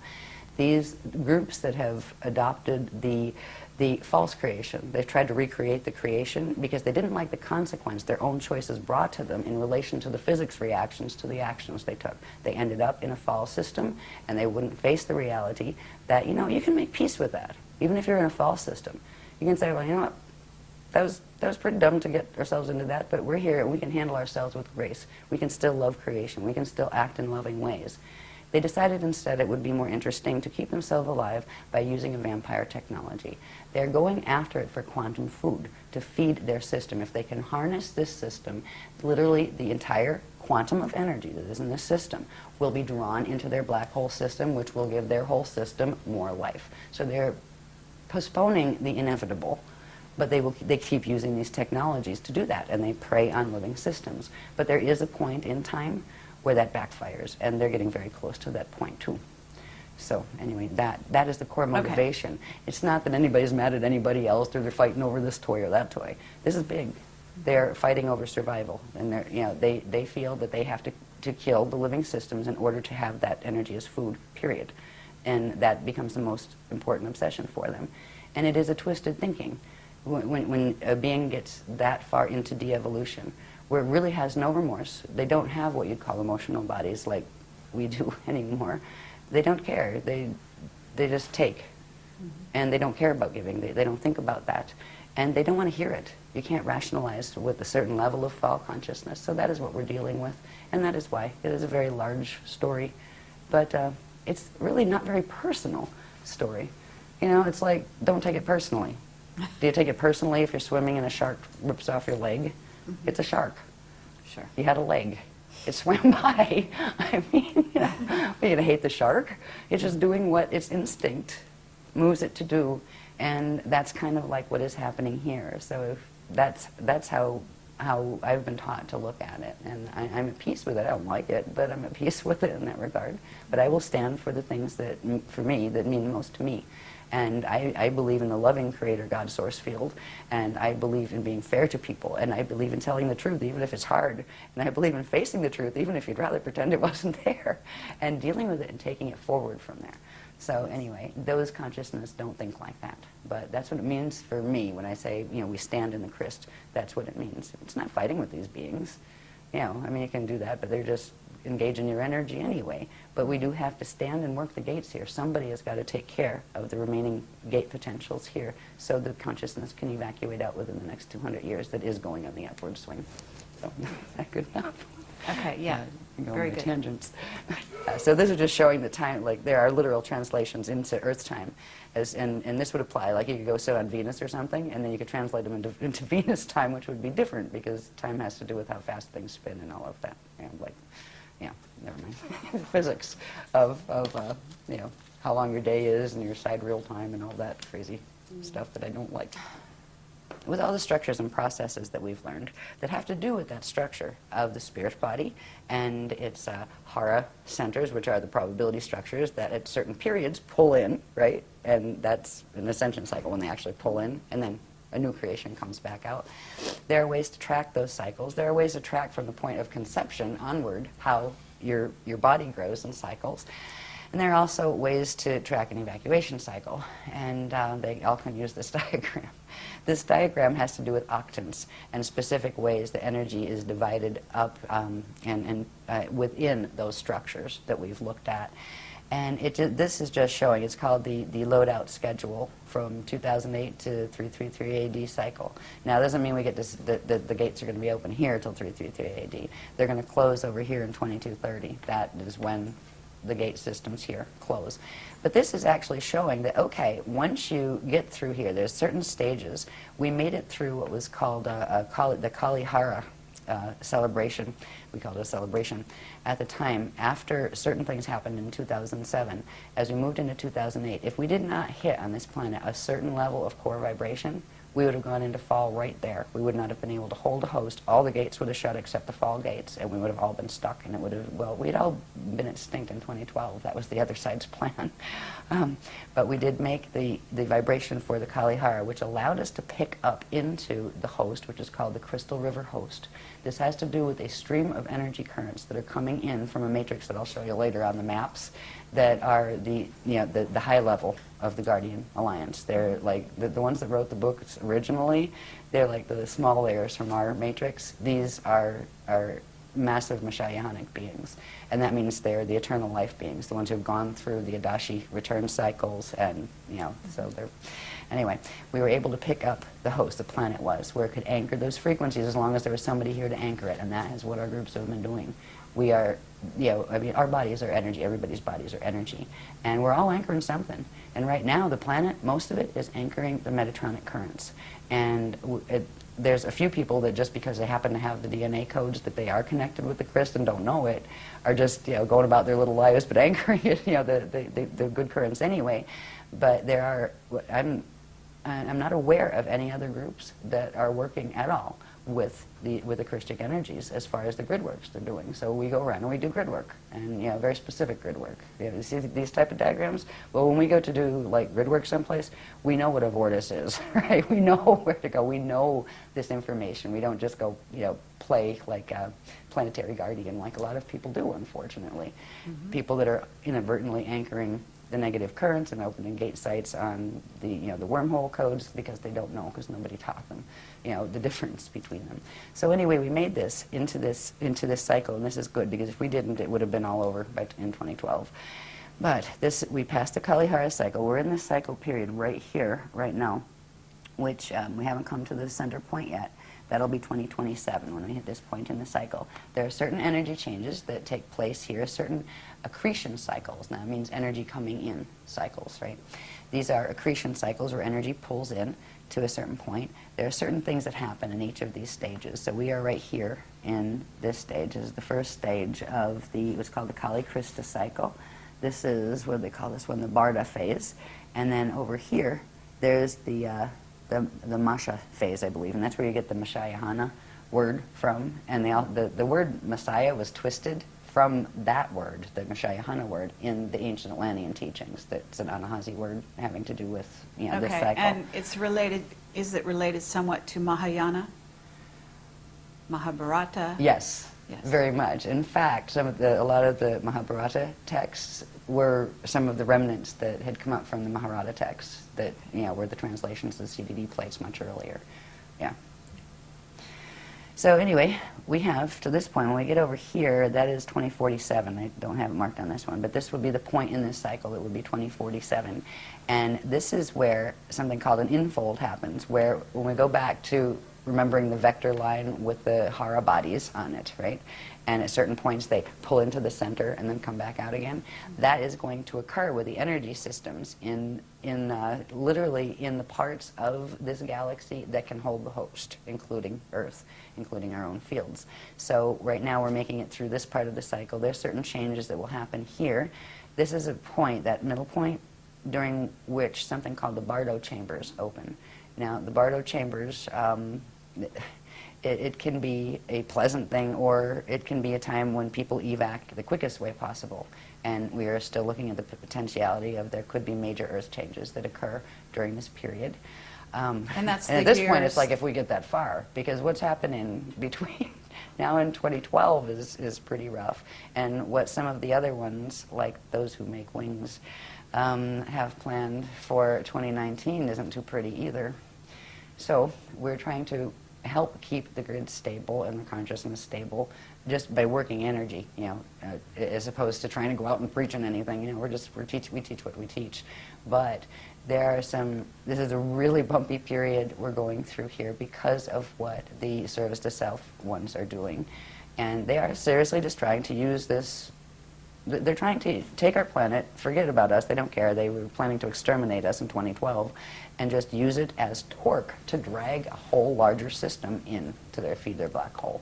So when you have an objective like that, you really don't care. They don't care how many people are lost, but the Guardians do, and that's why we're still here. So we're moving through this period now. We're probably somewhere right about here, because this will be 2027. There's some rough spots coming in 2019 and 2022. And also we are in the middle, well, not quite the middle, but in March of, I think it was March 25th, 2007, there were certain things that a particular group of the Raider races called the Borgia that are connected with the Thetans. They kind of work together. They're on the negative side. They're part of the groups that are fighting over who's going to control this beast machine, this Death Star Merkaba here. They did something with the solar gates at the core of the sun, and they forced closed what is called the prana seed. Now, the prana seed has to do with sophisticated anatomy. We all have one, and so do planets and galaxies. When a prana seed closes, it forces the Bardo. and which means it forces this beginning of the death cycle. And our sun is dying as of that point. That doesn't mean it's immediately going to die. There are 15 layers of the dark matter template called the Rasha body that need to separate from the physical matter body. That will be done in 2022. Now there is a gamma burst that is released, and right now it's being buffered every time one of those, they call them ring waves, solar ring waves, releases. And they will get stronger as it goes into the higher levels of the rings, the higher numbers of those 15. And 15 comes in 2022. So, so far so good. We haven't had any major gamma bursts, that, solar flares that wiped everything out. But these are other potentials that we are looking at as well. Okay. As well as earthquakes and the usual stuff that end times dramas bring. Gosh. But it's not as bad as a lot of the things that some of the other people are teaching. I've heard certain people say that, oh, well, we won't even be here by 2013. Yeah, that's one of the Death Star people. Right. Okay. So yeah, I'd love to have a public debate about that one, Mr. So-and-so. Yeah, it would be great to do that. We invited that person. I think you know really? who I'm referring to. Yes. Yeah, years ago. I see. Yeah. Interesting. Mm. So anyway, this is showing the cycle. There are certain different things that happen in this amazing structure of the planetary, solar, galactic, and universal spirit body and light body structures. It's a very specific process that is involved with Christ star evolution, which is going into that where you fulfill the meaning accrete, or bring in all of the frequencies in the template that you needed to make that Adashi turnaround, where you can immortalize your atoms and go into the eternal life, going back cycles. And planets and solar systems and galaxies can do that too. So there's a portion of this system, this galaxy system, that can still do that with the extra frequency that is being added by that host system that is called the Aquarian matrix. And it's actually, the Aquarian matrix is, they have the prototypes of what the humans here were actually designed on. The genetic prototypes were from there, even though we weren't directly from the Aquarian system. We were from M31 and from this particular universe once, the Milky Way once it fell. But they're very closely related genetically, to us in that regard. So they're not like, when I talk about the other ones, you don't have to expect very strange looking beings like octopi. Some very nice ascended ones do look like that, but these look very human like, but much larger. Okay. Very, very tall. Yeah. Anyway, so this is the cycle we're in at the moment. Now, this one's good. This will show a little bit. This is how we can start understanding these as maps. That's a pretty colored one. I'm so glad people cared to take my black and white messes, right, like these, and do them properly on the computer. This again is just showing the bones, or the interwoven Kathara grids, right, of the Yukatharista body, which is like one cosmic body, right. Down here, Aquinas, Akasha matrix. We're down in here. Aquinas is actually the name of M31. That's the official name as far as the ancient records go and all of that. Okay. And we're we were the Aquinas universe. They call it universal system, and we call it the M31 Andromeda galaxy, but it's actually the Aquinas universe. Now, we're located down here. Up here is the Aquarian Akasha matrix, right up here. So we're down here, and they're up in this section. So it's literally showing the relationships, okay, one lives over here and one lives in, Pennsylvania, one's in California, that kind of thing. And there's another one, there's a black hole system, a fall system right here that's called the Weaselay system. And what's interesting about this whole creation is falls can happen where part of the spherical structures of that system literally no longer are energetically connected to the grid. They still hang in the grid, but they're cut off from it. They can only happen on the Veka and the Eka levels. A whole Akasha can't fall. Once you get to the Akasha layer, none of those other layers can fall. And it's just a different type of existence where you don't worry about the polarity dramas that end up in falls and things. So, but this shows us where we're here. The ones that are helping us here, this is they call it a it's an eternal matrix. That the purpose they choose to stay in incarnation or stay in existence is to kind of play the helpers for any of the other systems that do need wants to go in, where they've actually they live by a let my will be thy will as far as source goes, and they want nothing other than to fulfill what source's intention is, which is a loving intention and an assisting intention. So they find their joy in being of service to assisting the evolutions in the lower matrices, and they hold these frequencies pure. Their systems stay pure enough where they can actually send currents in and help systems or hold them up so they don't fall, and that's what they're doing with our system right now. This little red one right here, that's our parallel, our immediate parallel system on this level. And this one is a black hole system. All right, the parallels of fall. We have a parallel Earth, and that finally finished falling in 2003. We have a parallel Milky Way that is a mess, and it's called the Alpha system. That was the first black hole. They look at us as the Omega system. They're the beginning, we're the end. They're planning to pull the two systems together using the Death Star Merkaba mechanics. So this is the locations, anyway, of where who's on first. We're here, over here in the Aquinas. That system, the parallel, is running in here. Our buddies that are helping us with the Crystal River host, sending us energy to literally stop. It's kind of like sending big energy arms down to hold us up, because these guys are pulling so much energy out of us, we would have fallen already. This whole galaxy would have. And then up here there is another system. This system, the WISA system, is connected with this one. They've linked through wormholes to the center of their cores, their Eka cores, and created a structure, a system of wormhole structures. One of them is the Yodhe-Vodhe wormhole structure. And any channelings and stuff coming from that stuff, it's coming right out of Wisale and that kind of stuff, and it is a false system. So there's the trickery that is going on here is heartbreaking.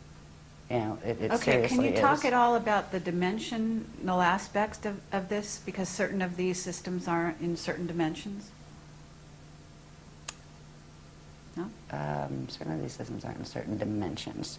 Because in Trying other to frame words, that in it mind seems, with what we well, know. okay, at least in what's out there, we're talking about four-dimensional beings being, the negative service to self coming in through. Talking about 15-dimensional beings being negative, some of them too. Oh, really? So going up much higher levels than is Yeah. currently thought. Oh, yeah.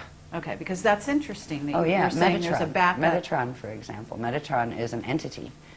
It was a Rishi entity, 15-dimensional Rishic identity, and that collective fell. But it was still on the Veka level.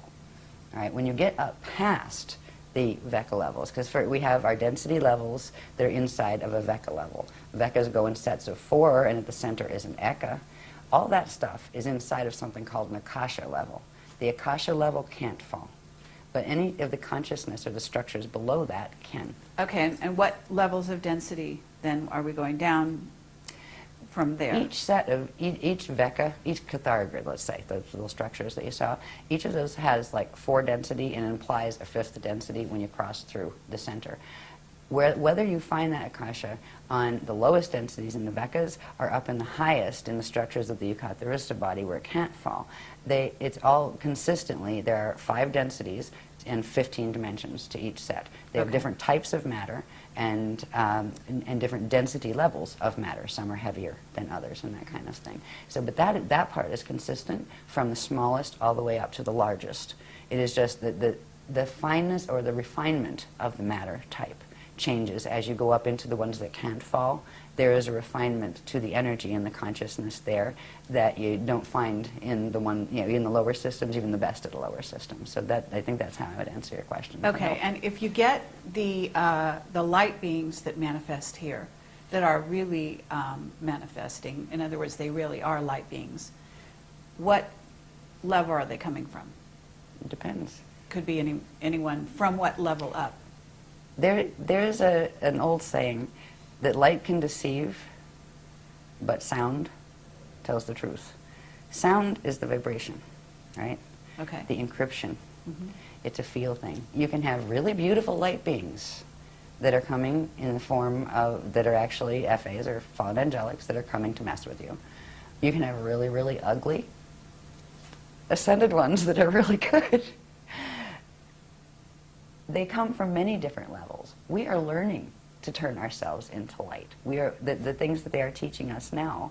We're learning first bilocation, next is translocation, and then eventually you get to do transmigration, but that requires having certain things where you actually aren't trapped by the planetary time cycles anymore. So light beings, where do they come from? Well, they could come from here. You know, they could come from Venus next door. They could come from the highest levels or the lowest levels. There are light beings that come and visit out of the black hole systems, and there are ones that come and visit from the higher levels. So just because it's a light being doesn't mean it's good light. Okay. They've made a distinction. They taught us some very interesting mechanics about the difference of light or radiation signatures, right?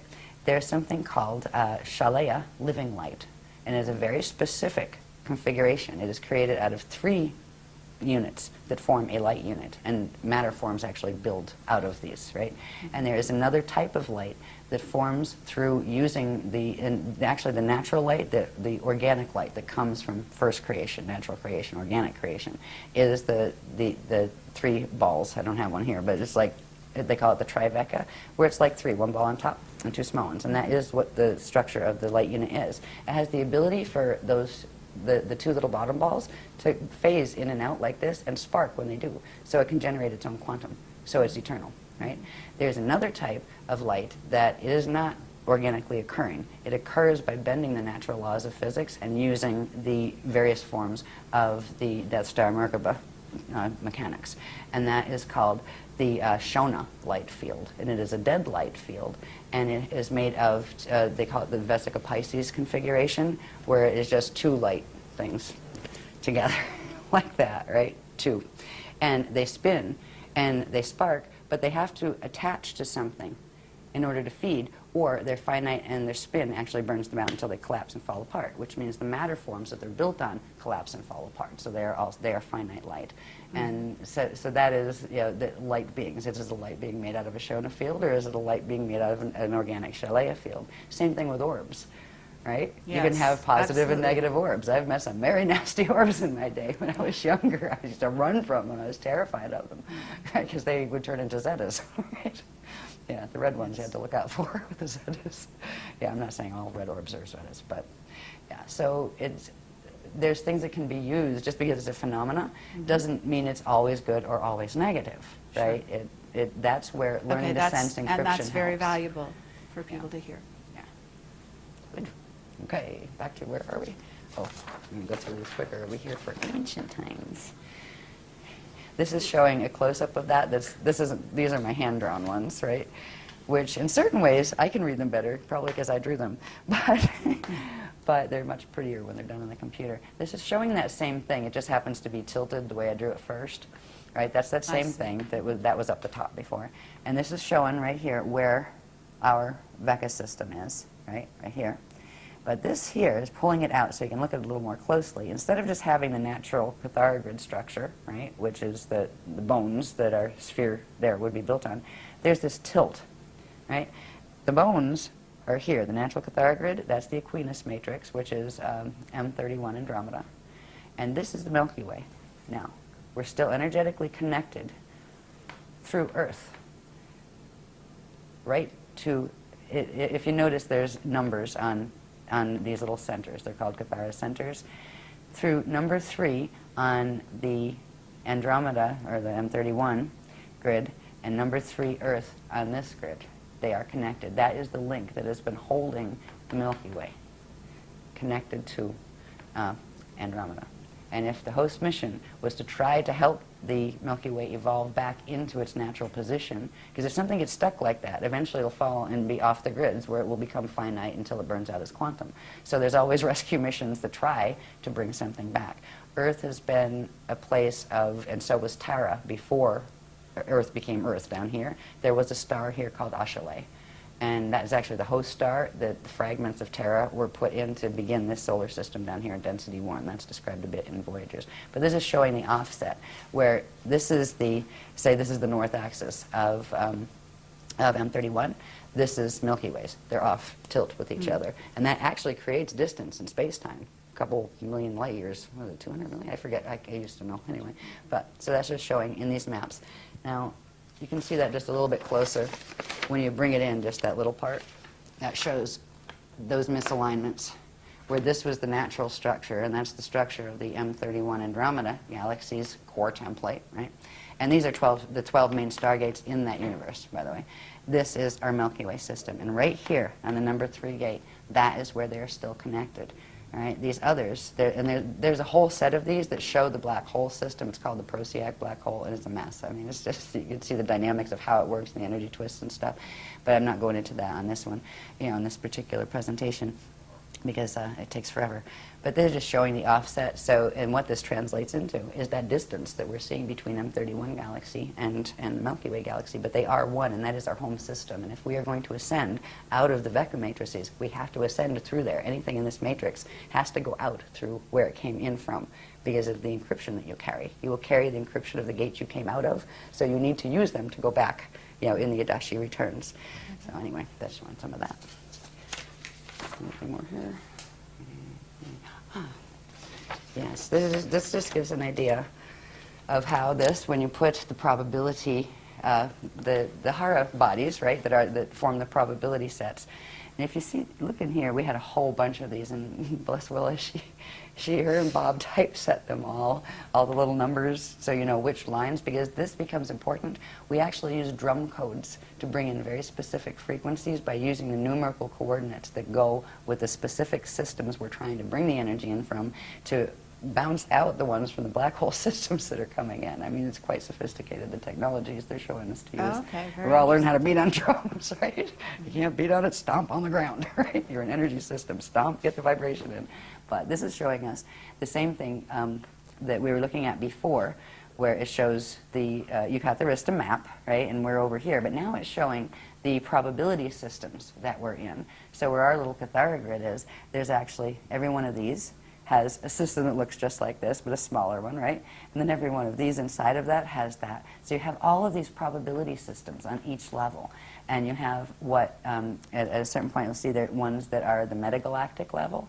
And the metagalactic level is where we're having issues with the parallel metagalaxy that goes down into the galaxy and the black holes link in the center. And that's where on our parallel, what's called our parallel Vecca, we are in Vecca 5 and they are in Vecca 2. That would be our parallel. They're at 90 degrees. They're actually pulling our system in. So this is just another way of looking at it, but showing not just the bones, but also showing the many, many layers, the wheels within wheels, the spheres within spheres. And these are all probability fields that interact with each other and pass through each other. So there are gate systems between all of these organic ones, and now there's wormholes that don't belong there too. So it's a really big story. No doubt about it. Right? It's just, sometimes I just go, yeah. This is just a simple one after you saw just a little bit. And like these are very detailed. Like we tend to, I think everybody carries little magnifying glasses around with them at this point for any of the chart facts that come out at workshops. Because all of these are actually numbers that mean something and words that mean something, right? But you usually need like micro lens to read it. But this is showing a close-up of the section of that map that we just saw that corresponds to our galaxy. And it's showing how these can be translated. These locations can be translated into, like, where is the Milky Way core, okay? If we go and find Milky Way, this is something like in the science books, right? The local group of galaxies. We got the Milky Way here, we got M31 up here, right? These are those two that used to be together. This is what science already knows by studying space in the way they study it. The core of Milky Way, they already know, has a black hole in the center of it. The core of Milky Way's black hole would be right here. M31 is right here, and we're in this twisted down offset here in these spheres. So you can literally find us in the maps. And this is how the Adashi masters, they will not use words like time lords and that kind of stuff. They hate that power thing because it's a twist on power. The Lord concept where, oh, Lord and Master, I'm so above. They really just don't come from there. They are adepts. They are adept at what they do. Yes, they have achieved Christ's star ascension. But anyway, they use these. These are their coordinate maps. And you know how they use them? Once you get to the point where you ascend, you simply visualize it. It runs the encryption through your field, bang, zoom, you're gone, you're there. Speed of thought. And that's what So full there's a attention purpose is. behind showing this, in other Yes. words, such that the individuals that see it can then begin to internalize the maps themselves and then Yes. start, because It there's will going help, to be... it will bring back their own ancient awareness Activating of their these memories. things. Yes, that's Yeah. why the Guardians wanted to be able to show. Okay. That's why we use tons of graphs every time we have a workshop. Okay. Yeah. But it helps. I mean, if you can read them forever and kind of go, oh, okay, I kind of get that. But we tell people, don't worry about it. Just watch the sequence. And often it is the sequence, because they'll show this graph, then they'll show this, and they create a wave, an activation wave. That if you have the codes that correspond to this in you, if you don't, it won't affect you at all. You say, I don't know, whatever, right? But you will start to, it will help you wake up to to the ancient knowledge if you Okay, carry and it. is there a correspondence in some of the crop circles? Yes, to both sides. Yes. Yeah, yeah. Some of them are very not friendly, and some of them are. I remember we were really thrilled when the Guardians actually said, that's ours. There was only one. There was one. It was a number of years ago, but we actually have a picture of it on one of the covers of our Templar manual thing. Yeah. Where is that? Milk Hill on that one? Yeah. There in England. Give me this. Oh, this is just showing you, and I talked about the overlap between us and our parallel. Okay?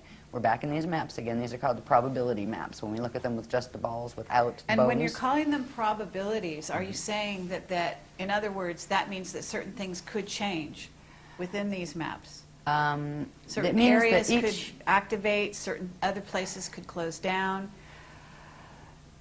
Yes and no. Yes, but within a parameter.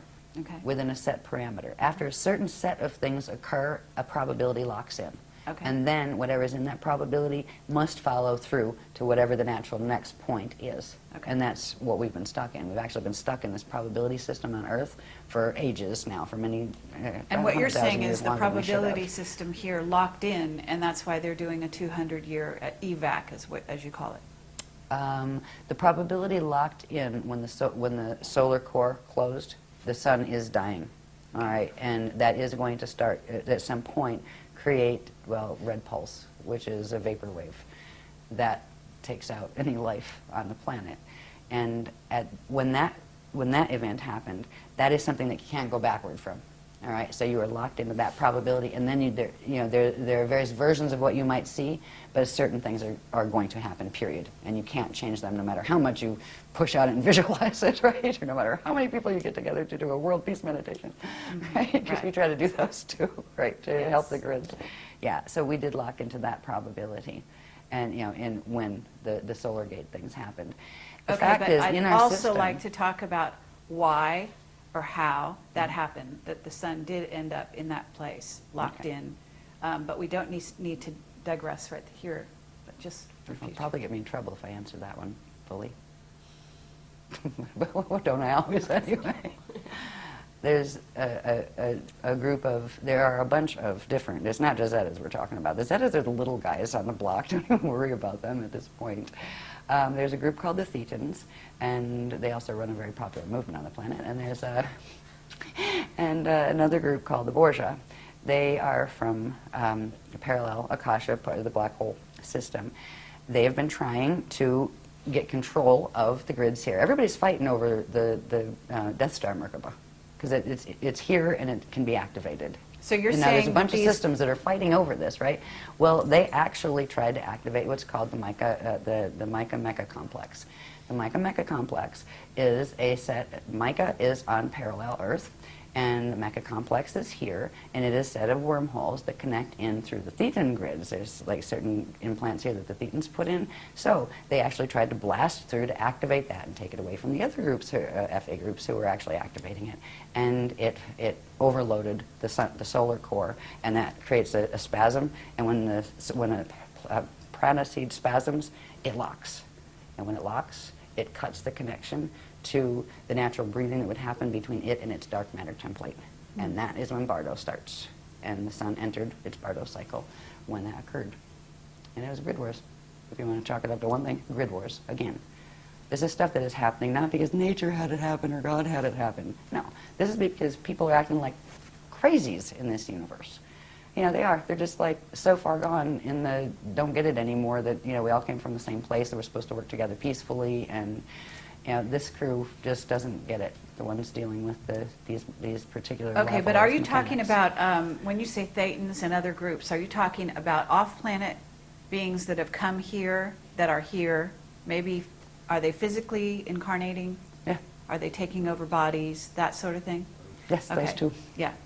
And then also, what about the ships that we've been seeing near the sun? What are they trying to do? Depends on which ones they are. I think you Okay. have various ones up there. Okay. But I just is got, there- ours aren't up there.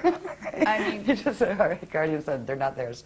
Okay, Right? but if they're there, in other words, if the sun is basically locked into this, then what would be the purpose of having ships there at this time?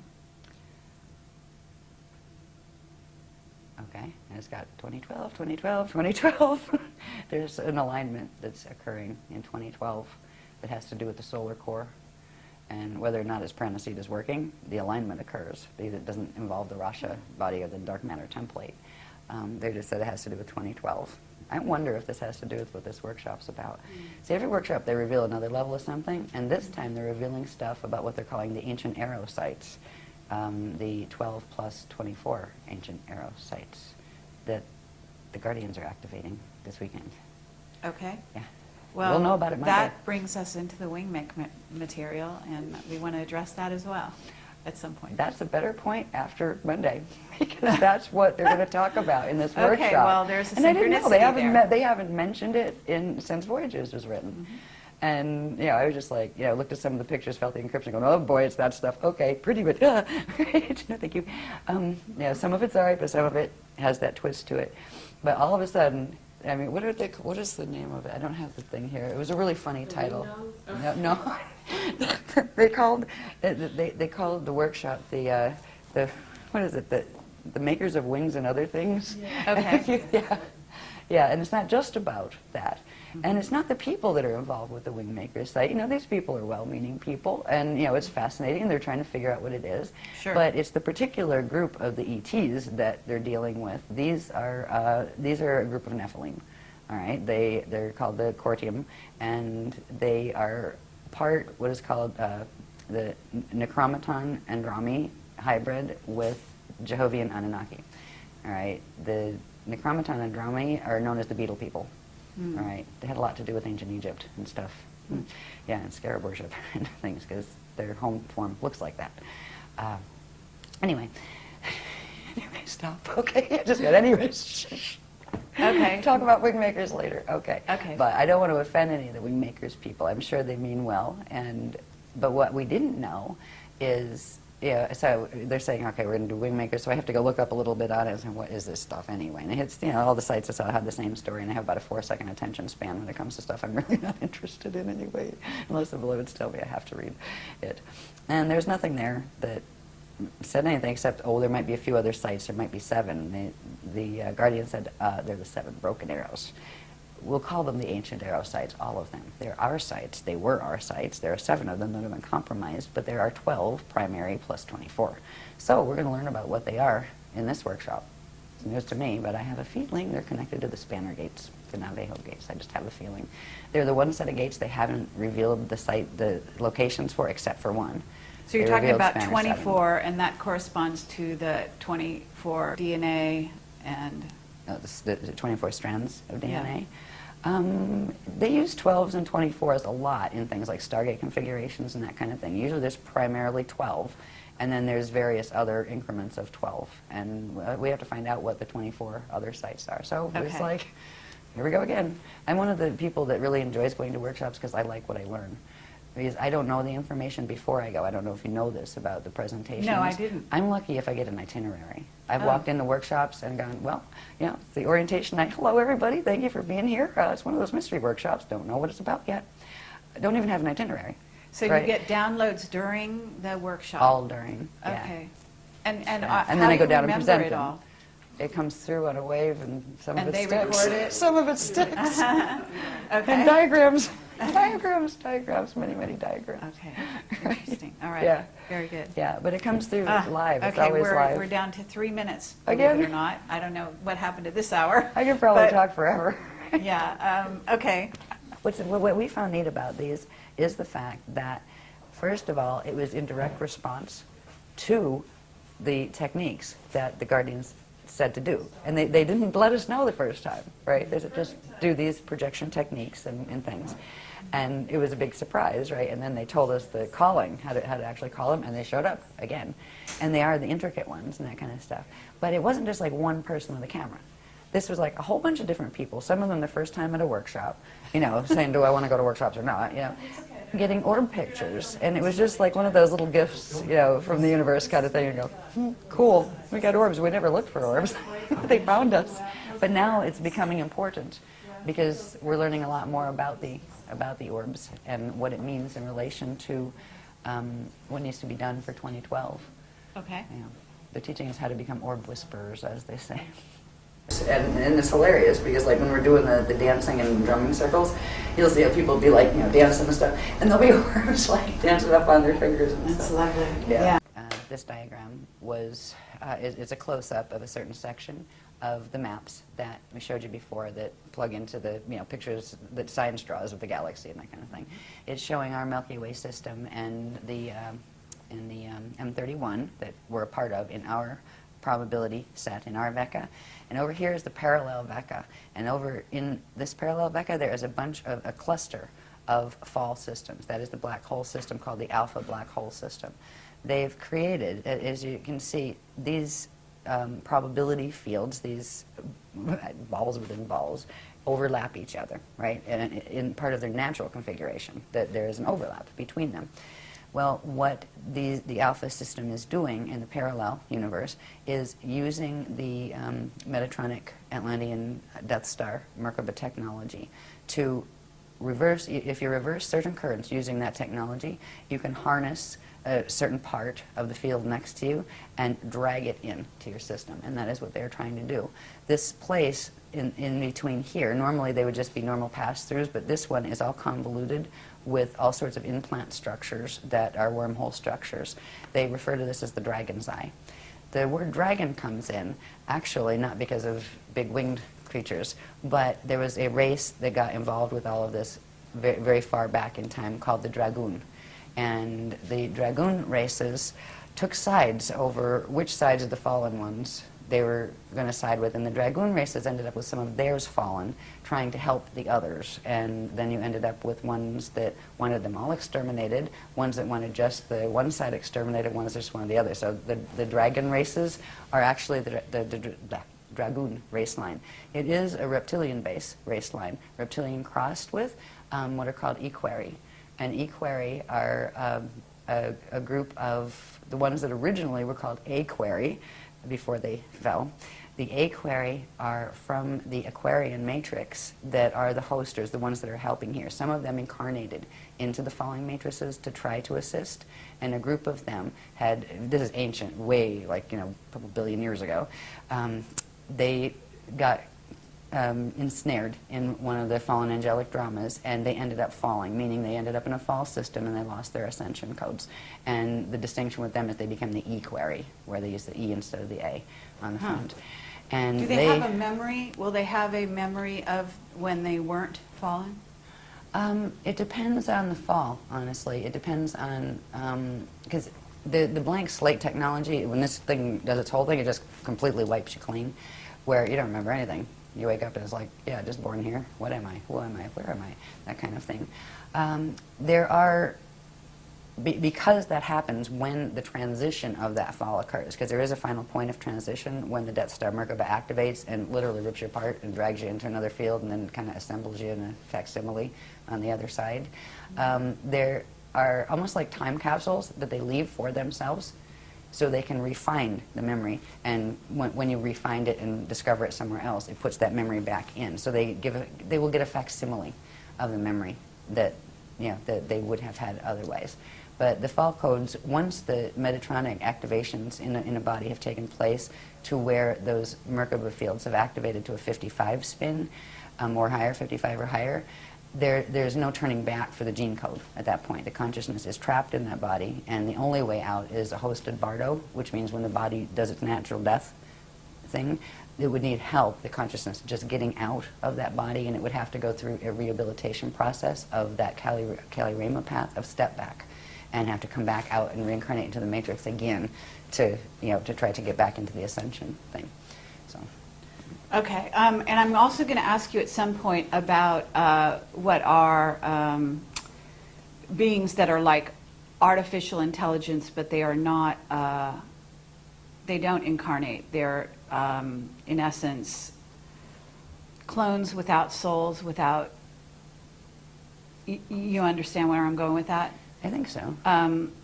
So because we understand that the dark side is using a lot of those, and actually, sorry to bring this up, but the Wingmaker material talks specifically about a race of, in essence, they call them robots, which are, you could be calling them androids or whatever, that are actually, according to that material, we're on the way here. So, at some point, I'd like to address where those They're beings, already here, first of all. Okay. Go ahead. If you had to pick between the two, the Cortium and those guys, Yes. you'd probably want to pick those guys, not the Cortium. Okay. Both of them, like, one's as bad as the other as far as their intentions and what they're up to. But yes, there are a lot of different races who have gone in that direction in an attempt to preserve their finite lifespans, where they started with transferring consciousness from an old and dying body into a new cloned body, cloned off their own, like, just make another copy. But the copies get weirder and changed every time, just like a photocopier copy, a copy after copy after copy, and eventually it's like, what is that? Right. Well, there are races like that. Some of them are already here. As far as invading, I think they're watching too much Caprica. But, yeah, seriously. Because in the beginning, that's how it started, before the Galactica series.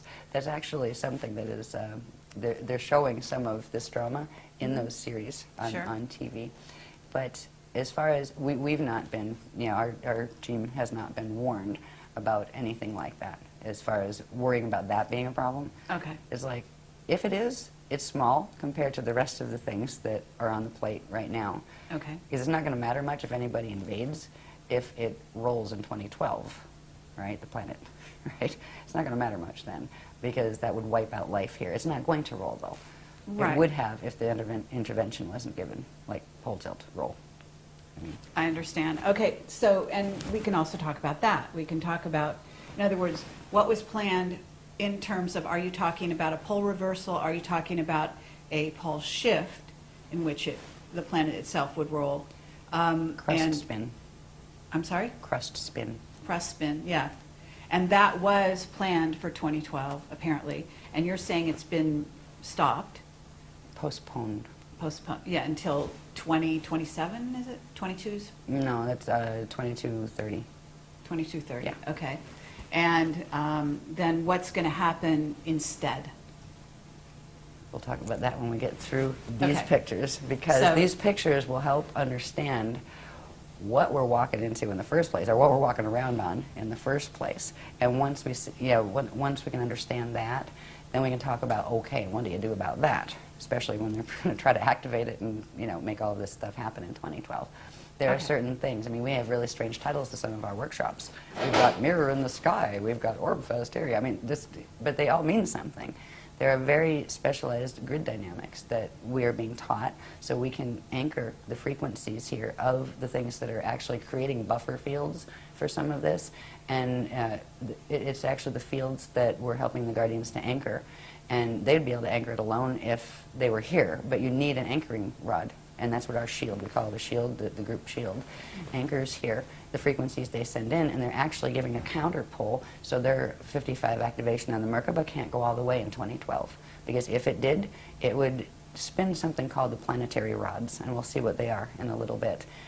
We have a rod and a staff. Actually, we have two rods and a staff on the planet, and they are key energetic configurations that have to do with vortices and things like that.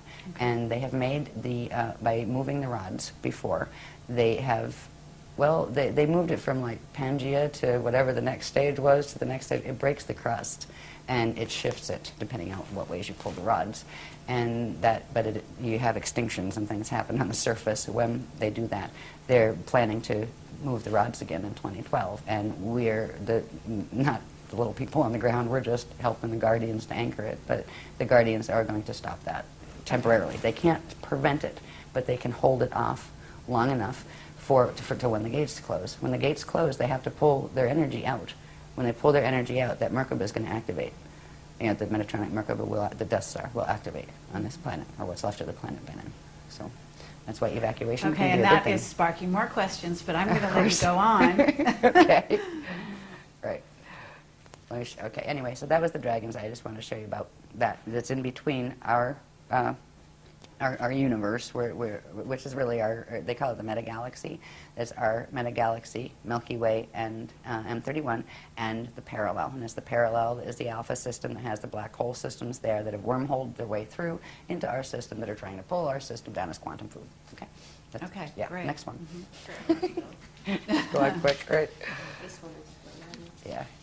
It gets into the interesting stuff now, a little closer to home, because we kind of started high in structure, right? And now we're Yes. working down. All right, now, so we went from the galactic level, metagalactic level. Let's go down to the solar system level. This diagram shows the natural structure of an organic living solar system.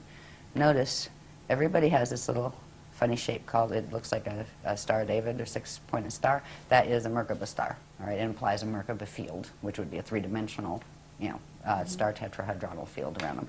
All right, and there would be, they consist of 12 planets. They have specific relationships, ratios, and sizes in relation to each other and in relation to their center sun. Every one of them have gates in the center. Every one of them has a central staff of energy that it rotates around. And it has two rods, one coming out, well, the rod comes out this way, and then the chamber comes out front to back. Right? The sun would have the same thing. They all have their north pointing up and their south pointing down, right? They each spin on their axis at a reciprocal rate to each other, and their rods and chambers pass through each other and spark, because the rods can be very, very long energetically. So even though the stars and the planets may be long distances apart, the energy fields that their rods and are sending would interface, and when they interface, they spark and they generate quantum. And there are certain periods in the natural breathing cycle or expansion and contraction of energy cycle where there's these wonderful arches that take place between the sun and the tops of its planets, and then the planets and the bottom of the sun. It's called the solar symbiosis cycle, and it's a natural living structure of a living solar system. And it generates its own quantum, and it expands and contracts, and all of the planets would have a coronosphere. They would look like stars. That doesn't mean you couldn't live under the coronosphere, but from the outside they would look like stars. And our system started out this way after the fall from Terra. It was actually taken, the remnants of Terra were taken back in through that Kali-Rama step back and reseeded, brought back out down in density 1 as this solar system. So that's how we did the fall from Terra. They actually pulled us back in through the Kali-Rama path and pull us, rebirth this system back out. And it was rebirthed back out in its natural configuration. So that is a natural solar system, and that's what we used to be. Next one. In a natural solar system. Sorry. This is just showing, for instance, with each planet, the natural solar system, you'd have the solar rod, right? And this one would have, it's not shown on this diagram, but you'd have the rod of the planet, and they would exchange energy together, and there would be energy arching through the planet, and there would be energy arching up and down here. There's another diagram that shows it a little better. But this would be, notice the north axis would be the same. There wouldn't be an ecliptic, because the north axis on both planet and sun would be pointing up in the same direction. That means, now, there's something called the planetary shield, that it's an invisible a platform of energy, that is a deflection field that actually forms from the planet spinning, and it's part of the actual Merkaba structure, and it goes horizontal to whatever the vertical is. So you would have this one horizontal. It would be the same horizontal as this one, where they would just be spinning in the same plane. That allows for the natural energy circulation and exchange that's supposed to take place in a living system. I don't know if you've probably looked at places like scientific representation of our system. It doesn't look anything like that. I think it's Uranus is on its side, whereas it literally rotates on its side. Now, when it's a living system, this would be the natural organic electromagnetic energy flow around a planet. This is called the Yanyan flow, and we have half a book, I think, dedicated to these. The Cathara 2-3 manual deals with these heavily, and it shows the formation of them, what they do. You know, these are the natural electromagnetic flows of a living, breathing system that has the capacity to, through its core, interact with other living, breathing systems around it. It's part of the natural structure. Now, this looks nothing like the electromagnetic fields we have around our planet right now, our magnetosphere and those things. All right, there's a reason, and we'll see that in a minute. When a planet's doing what it's supposed to and a solar system is doing what it's supposed to, it goes through periods where it actually, the whole system will disappear because the two Hara bodies that its vector is, you know, it's manifesting within, will pull into the center, recharge, and come back out again. When they recharge, the planets and the whole solar system will go into this configuration of light body, spirit body structure. It's called the chariot of fire. And it's literally part of the ascension vehicle. It's not the whole thing, but that's showing some of the dynamics involved in it. Now, we used to be an ascension system. Notice in the chariot of fire, there is that Merkaba structure again. Now, this is just a simple Merkaba structure. It's a biveka, which means it has one cone going down and one cone coming up. There's much more complex structures. But this would be the natural kind of thing that if this was a living, breathing system, and same with the galaxy would have the same type of interaction. The galaxy does not have its galactic plane is tilted. Things are tilted all over the place in the galactic plane, and our solar system is in the same position. The natural ones have these configurations. The flat plane, the solar symbiosis arches, you know, with the breathing between them, the ability to go into chariot of fire state. This little diagram here that's on the Cathara grid shape, right, that core template shape, it has, at 45 degrees, it has two of its petals. We call this the lotus, right? These are lotus flows. They're core flows. And they allow for, actually, movement of, on these flows, you have a series of spheres, actually. And it allows for the movement of the spheres, so they spark, they generate quantum, and then they open up again. So it's a self-generating system. It's a perpetual motion, continually living system. All right, here, again, are the Yan-Yan flows, the natural ones, the natural Merkabic structure with a straight shield, deflection shield, and natural Merkaba. So that's what it's supposed to look like. And let's go back to the solar system level. And this is a bit messy because I never had this one typeset, but at the moment, this is our solar system. Not straight. In the center there, you have the inner planets, right? We'll look at Earth in a minute as far as how it's sitting in its solar plane that gives us the ecliptic and all of that. This is the Oort cloud that is, you know, out in space around our system. What should have been Nibiru, our 12th planet, not our 10th. It was our 12th planet. I believe Chiron was our 11th, and then Pluto, and then where the asteroid belt is, there was another one called Maldoc, and that exploded. So this is a mess. This solar plane is twisted here where you have Pluto's orbit, right? That's already going wacky out this way. Then you have Nibiru that actually comes in, I forget, I have the date somewhere, every 3,000, 3,600, something like that, years. On the other end of it, there is another, it's an artificial body that was actually created by squashing together fragments of planetoids and things, and partially pieces of the moon as well. This one is called Wormwood, and it was meant to counterbalance the orbit of this, and they go in and out of the density 2, I think, Sirius system. I think that's where they said it was. I have it written down. I haven't done the Nibiru stuff in a long time. But it's literally a cycling machine that was their watchtowers here. And it wasn't just so they could come in and watch us every 3,000 years or, you know, see new information. It was to counterbalance this one. On this one, we have over here, what is the name on here? I haven't looked at these in ages. The Maitreya moon. And up here, I believe, was the Clarion. These were other bodies taken from elsewhere to create this. They literally created this. These are beings that are moving planets. They're moving stars. You're like, we're worried about little grays? Seriously. I mean, at this point, whatever, go ahead and abduct me. You know, jeez, you'll be sorry. You know, I'll fight back this time.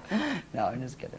But anyway, the thought of the scale of what is going on here, this is not natural. We don't see this one yet. It was due to come back in, actually, not Nibiru. Nibiru is not due for, I forget, it's like a couple thousand years still. But Wormwood was going to be coming back in.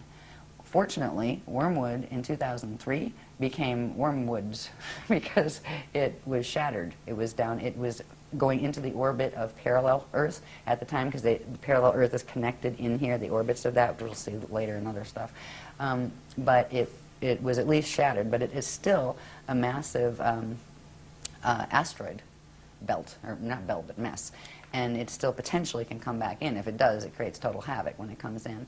These orbits come in, I believe it's between Mars and Jupiter, I think is where they pass up.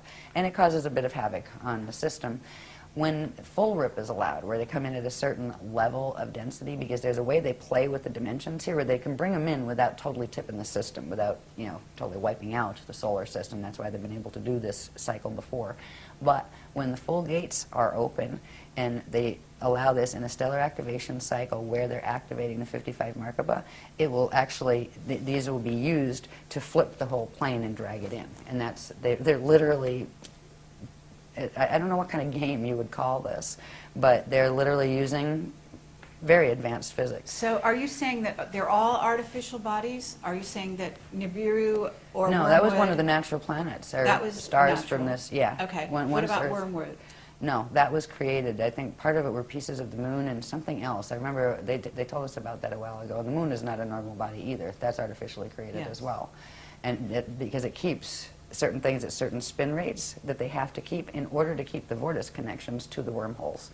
And that's why this whole thing is done. That's why our solar system is such a mess, because they were creating wormholes. Okay, what about a brown dwarf? Is there a brown dwarf in there? Possibly.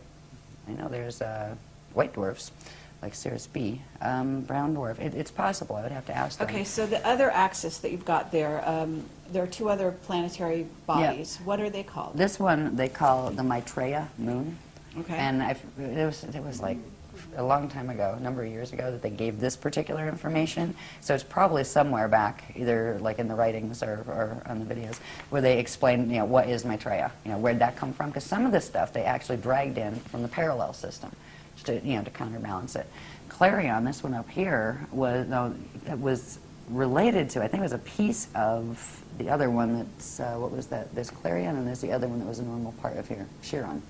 All right, so you have Clarion up here that I think was a piece of Chiron. Chiron used to be one of the normal ones, and I think it was, you had Nibiru, Chiron, it was 11. Chiron used to be 11. But what's called Chiron now got stuffed down in here. Part of it got broken off, became the Clarion thing that they're using up here. And you have one of these controlled by the Wiesa-Dex black hole system, which was the Wiesa matrix that I had pointed out on those maps. You have Wiesa-Dex and Wiesa-Drax, and they don't like each other. They're fighting. You have the Anunnaki and the Omicron Draconians. They don't like each other, and they're both fighting. And then you have Wiesa-Drax that like the Draconians, and you have the Wiesa-Dex that like the Anunnaki. I mean, it's hilarious. It's sad. It's really just sad. But there are a whole bunch of groups on each side of this polarity drama. Then you have the Christics sitting in the middle going, oh boy, you know? Like, we're not fighting with anybody, but you know, what do you do when everybody's hell-bent on destroying each other? Because that's what's been happening down here for eons. So anyway, this is what our solar system looks like up here.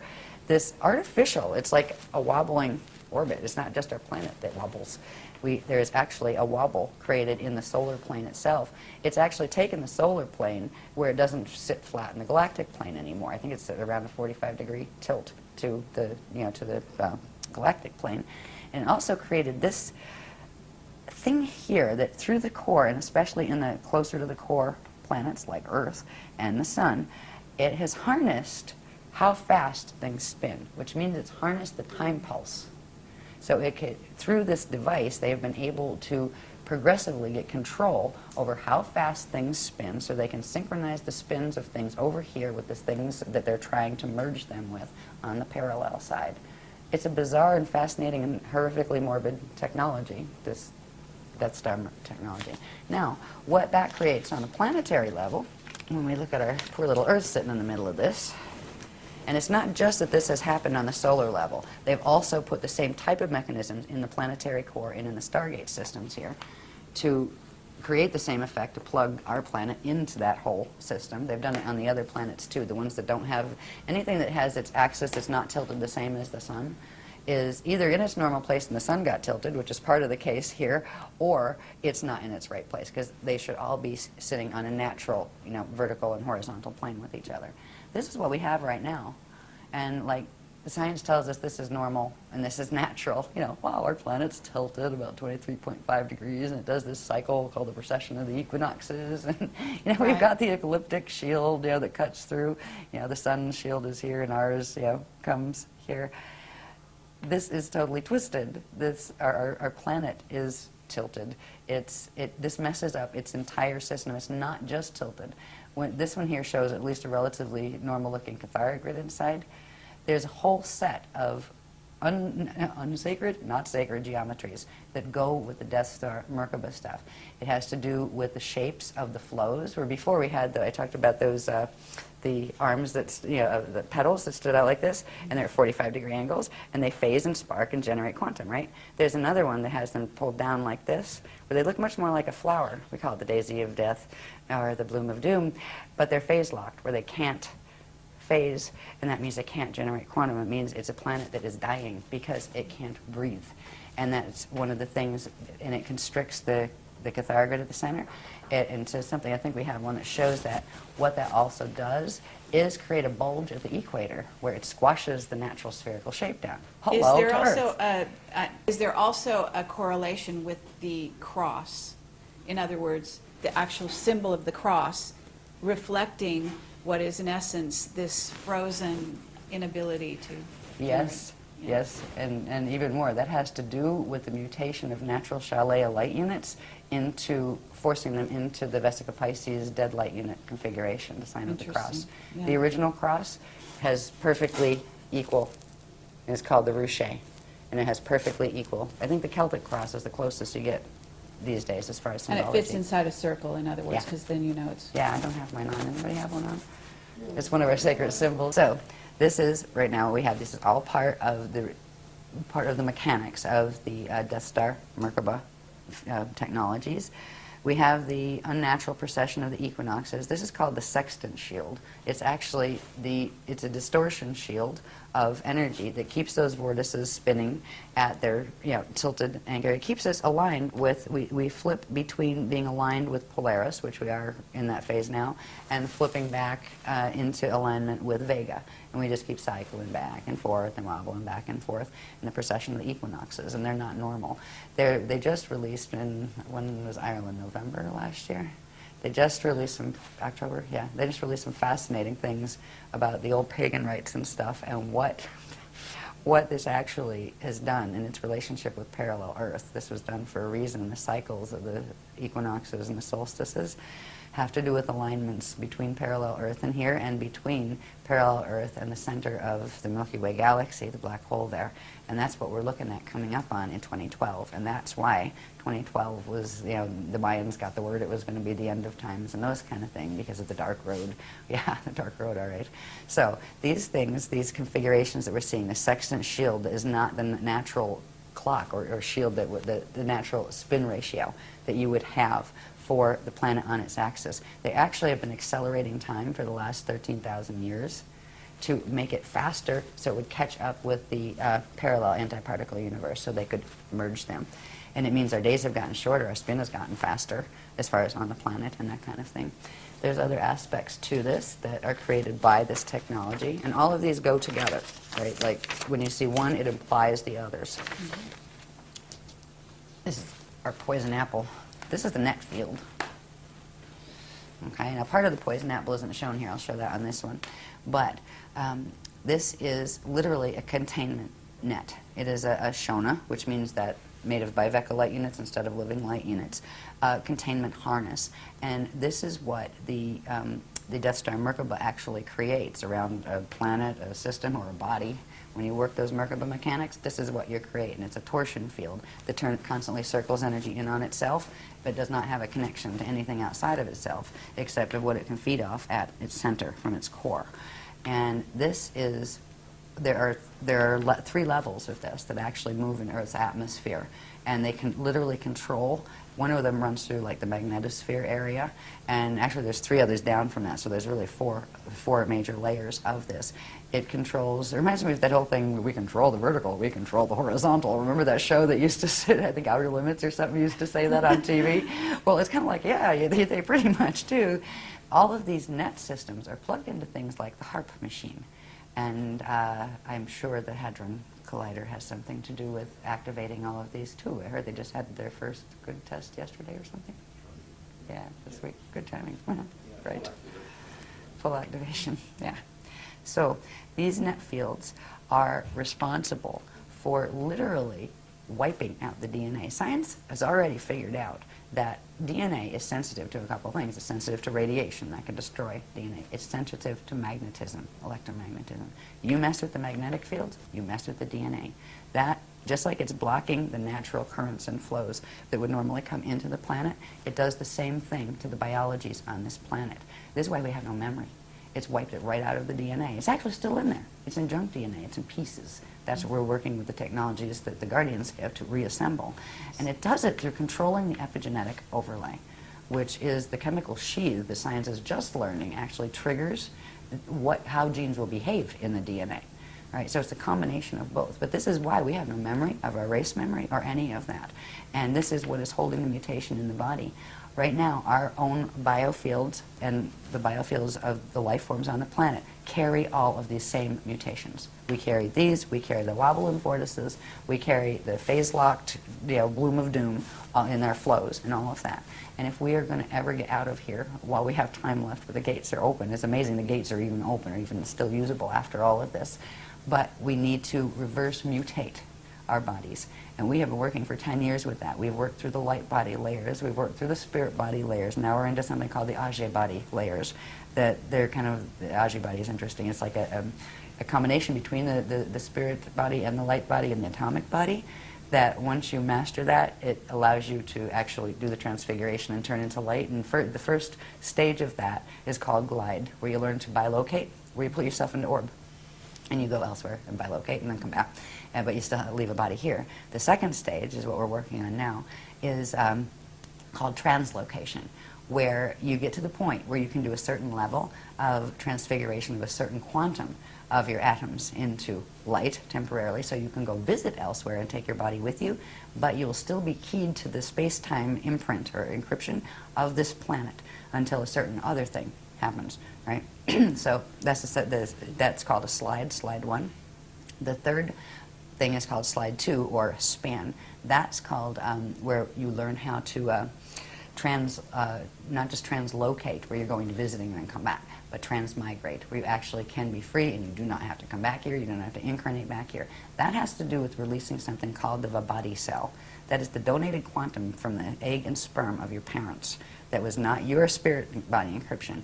That has to be released before you can be freed from the space-time location in which those two things came together. It gets released as what's called Vibhati dust, right? So there's this whole process, anyway, involved with it. While we have this going on, we are literally, the planet is keeping us mutated because the visitors are keeping the planet mutated.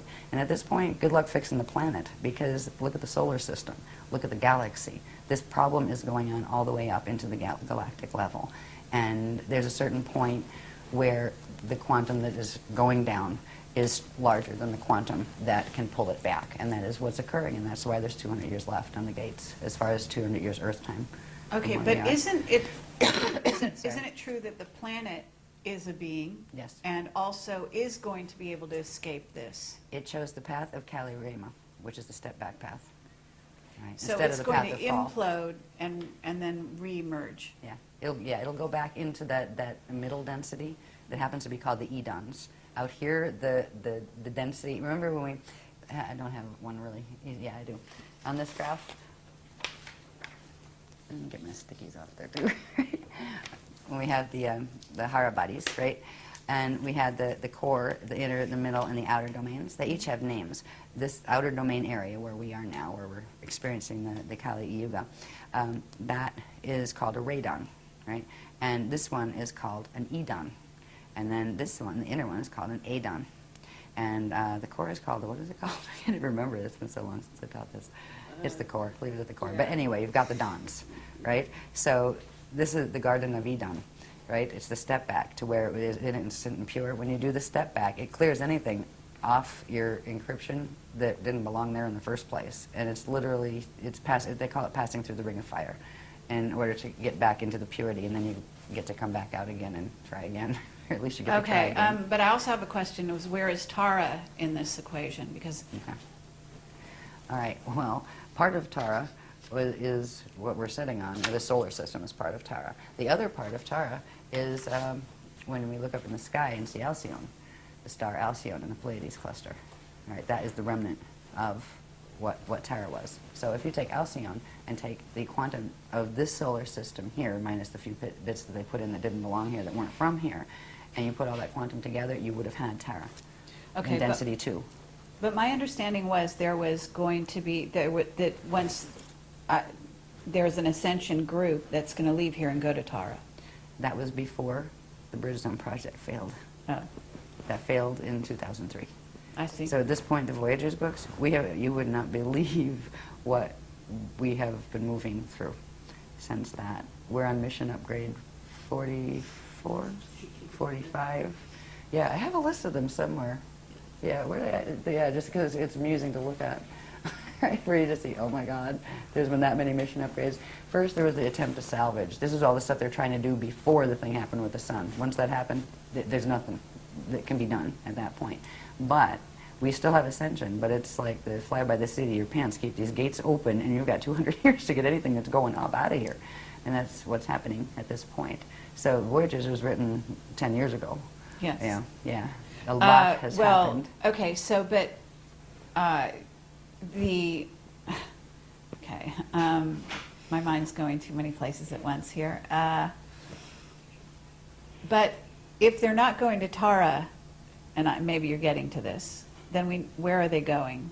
And are they going back to Alcyone or jumping where? Or is that, they're making up their minds? They're going home. There's a few steps to get there. M31, Oh, okay. Andromeda Galaxy. Oh, That's all where right. we're aiming back. But there's a few steps in between. The first Okay. set of steps has to do with something simply called higher Earth. We're in the lower Earth planes. There are a set of planes that are still in predicaments. They're still connected to this mess that we've been looking at. But they're in much better shape. They're not under the net.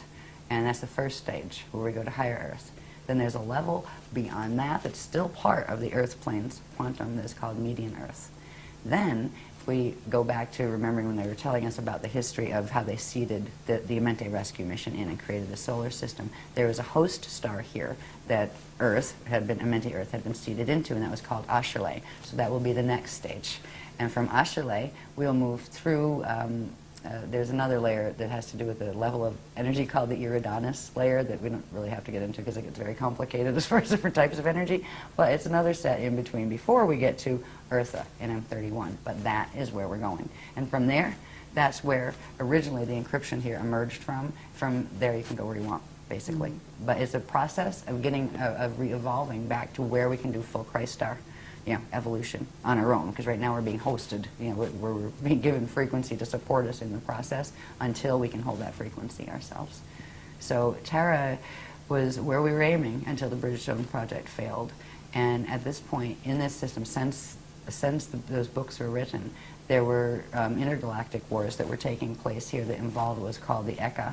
And the Eka is, if you remember the maps that showed one Cathara grid and then 4 of them together with the thing at the center, right? Mm-hmm. The thing at the center is the Eka. That's a little Cathara grid, and that's like they call it, well, for Earth it would be like the inner Earth would be there and that kind of thing. It wouldn't be in here. It's actually up there. It's like a high level. That actually fell in one of these wars. Ekas can fall. The Akasha above it can't, but the Eka did. But what happened to the beings that were there? They've gone into various places. Some of them are in the state of here. They're doing evac. This whole system, the VECA system, is actually being evacuated. So going vertically, the usual way, wasn't an option anymore. That's why they had to take us from just going into harmonic Merkaba states or harmonic ascension states into transharmonic, where we could actually go through and in into the like the Edon domain. There's a space between the radon and the Edon. It's called the aurora continuum. You have to have a transharmonic Merkaba ability to be able to go through there and then come back out again someplace else. So that is the technologies they're teaching us, because vertical is not an option anymore unless you want to end up in one of the wormhole sets going on into the fall. So it's been a really rough trip since the books were written, actually. But we're all still standing, and the Guardians are still giving us the information. So I'd rather leave on a happier note, though. Okay, Before we do a break. that's okay. Well, let's keep going. It's not much happier. Okay. As far as the poison apple fields go, this one shows the shape better. Right? You have that net field around it, but see that little shape right there? Looks like an apple. Yes. That's the shape of our magnetic fields, the basic shape of our magnetic fields, even though they There's a flux crop all circle over. that looks like that. Lovely. I'm out of town. Right? This thing here, right? A lot of people are using that as their logo these days. Right. Yeah. And that, That is the phase-locked Ah. arcs that can't phase. With the constricted, if you look at, you can look at this more closely if you want to. You can see the difference. There's two catharogrids there. One, the artificial tree of life, which is taking the natural proportions and pulling them in, where it actually squeezes it, and that changes the shape of the sphere and gives you a bulge at the equator, like our planet has, because that is the configuration our planet has in light body right now. interesting. And this is also connected to something called Metatron's cube and something called the Fibonacci spiral. And what is this center bit right there See in that? this, Little micro little center bit. With the dark. the dark, is that a black hole or? No, that is another one of their twisted, we call them Cathara centers, but we know that on our grids these are actually stargates, right? Right, let you take this down into the planet, and that's where you got Stargate connections, have Stargate connections, right? And these are twisted ones. So these would line up with the Stargates that interfaced with the Amenti gates to harness the Amenti gates. So that's just one of them here. But if you look at that, if you look at the teachings that goes with that logo, you'll be amazed to see how it fits and relate when it sits next to what eternal life creation is. All of the shapes that they've showed us how they fit together, what the processes are that they work from. They don't just say, here, there's a that. You know, that's a sacred. Why is it a sacred? It does what? Right? They've shown how the pieces fit together, what the processes are, and then they've shown how those things, what they do to that structure. And so anyway, there's all sorts of pieces that show we've had to do this because this is what is taking down the planet, these dynamics, and people now practicing them again, just like in Atlantis. It's like Atlantis rising again. It really is. The same, how do we get in this predicament? Very much Look so. around you. Same way. Yeah. You know, Yeah. gullibility on a certain level where, oh, sure, I'll try that, right? Not wanting to hear it if somebody's trying to say, maybe you want to think about that first. How, the same way that right now you have a whole New Age movement that was supposed to be a movement of enlightenment and everybody loving each other, being a bunch of backbiting people practicing anti-Christian mechanics that are harming themselves and harming the planet. How did that happen? You know? Same question for Atlantis. How did it happen? But there's also the misuse of crystals that I'd love you to talk about a little bit at some point if you are willing. There's all sorts of really strange things being done with crystals. I think I'd probably rather get through this stuff, and that's kind of like, Yes. that's kind of like orbs. You know, can have- crystals, orbs, tarot cards. No, yeah, I like tarot cards. I'd like to design a deck actually. They're really good for just letting spirit comment to you, give you waking dream material back to you. Yeah. Now crystals are another subject, and we do take them seriously. They're very powerful beings actually, and they can be used in terrible ways. And right now, speaking of crystals, it was really funny because right around, I think it was around 2002, the Guardians were starting to teach us about the Nibiru and Diotic crystal bases that are here. They're subterranean crystal installments that were planted here and actually seeded from Nibiru and used to create, literally spike the grids to receive Nibiruan frequency and to receive wormhole frequencies and that kind of thing. Now, all of the crystals in the world, under our world, are like that, but some are. Right when we were being given this information, this lady appears in one of the workshops, and she says, "I've seen him. I went there." And she brought photos, and it blew my mind. Look at this.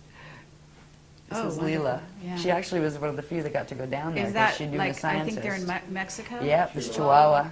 Yeah, and there's many others like that actually on the planet. Okay. But these are one. This one was one that was seeded. It's a Nibirian cluster actually. Yeah. So. But what happens to the people that go inside there, though? It must be pretty intense.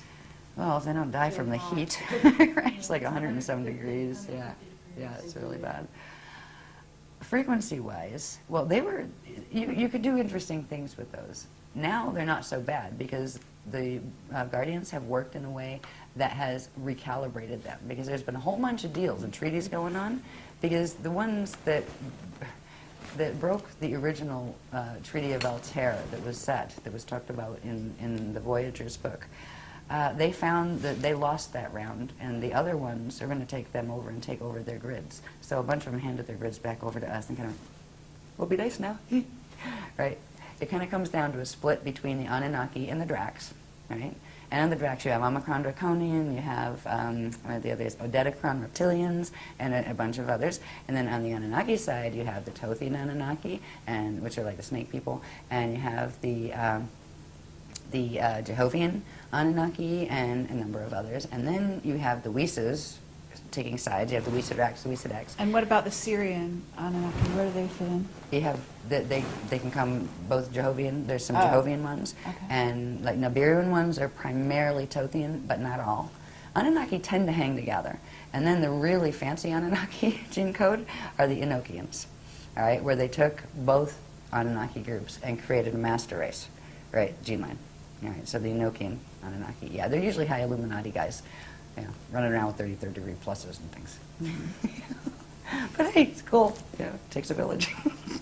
Okay, yeah, well, we could get into more detail on that, but I guess let's move on. Should we take a break now, or do you want to go to the end? Why don't we take a break? Because Okay. I've hit that spot where we get into the planes of Earth, which gets fascinating, because this is where we get into the spherical maps and the vertical maps going up and down from the core up into the atmosphere. And we start finding out where we're going to learn to orb to, and eventually where that space is going to become physically solid as well as this space. So we'll be able to move through, and that's what our teachings are teaching us how to do. Go home. Yeah.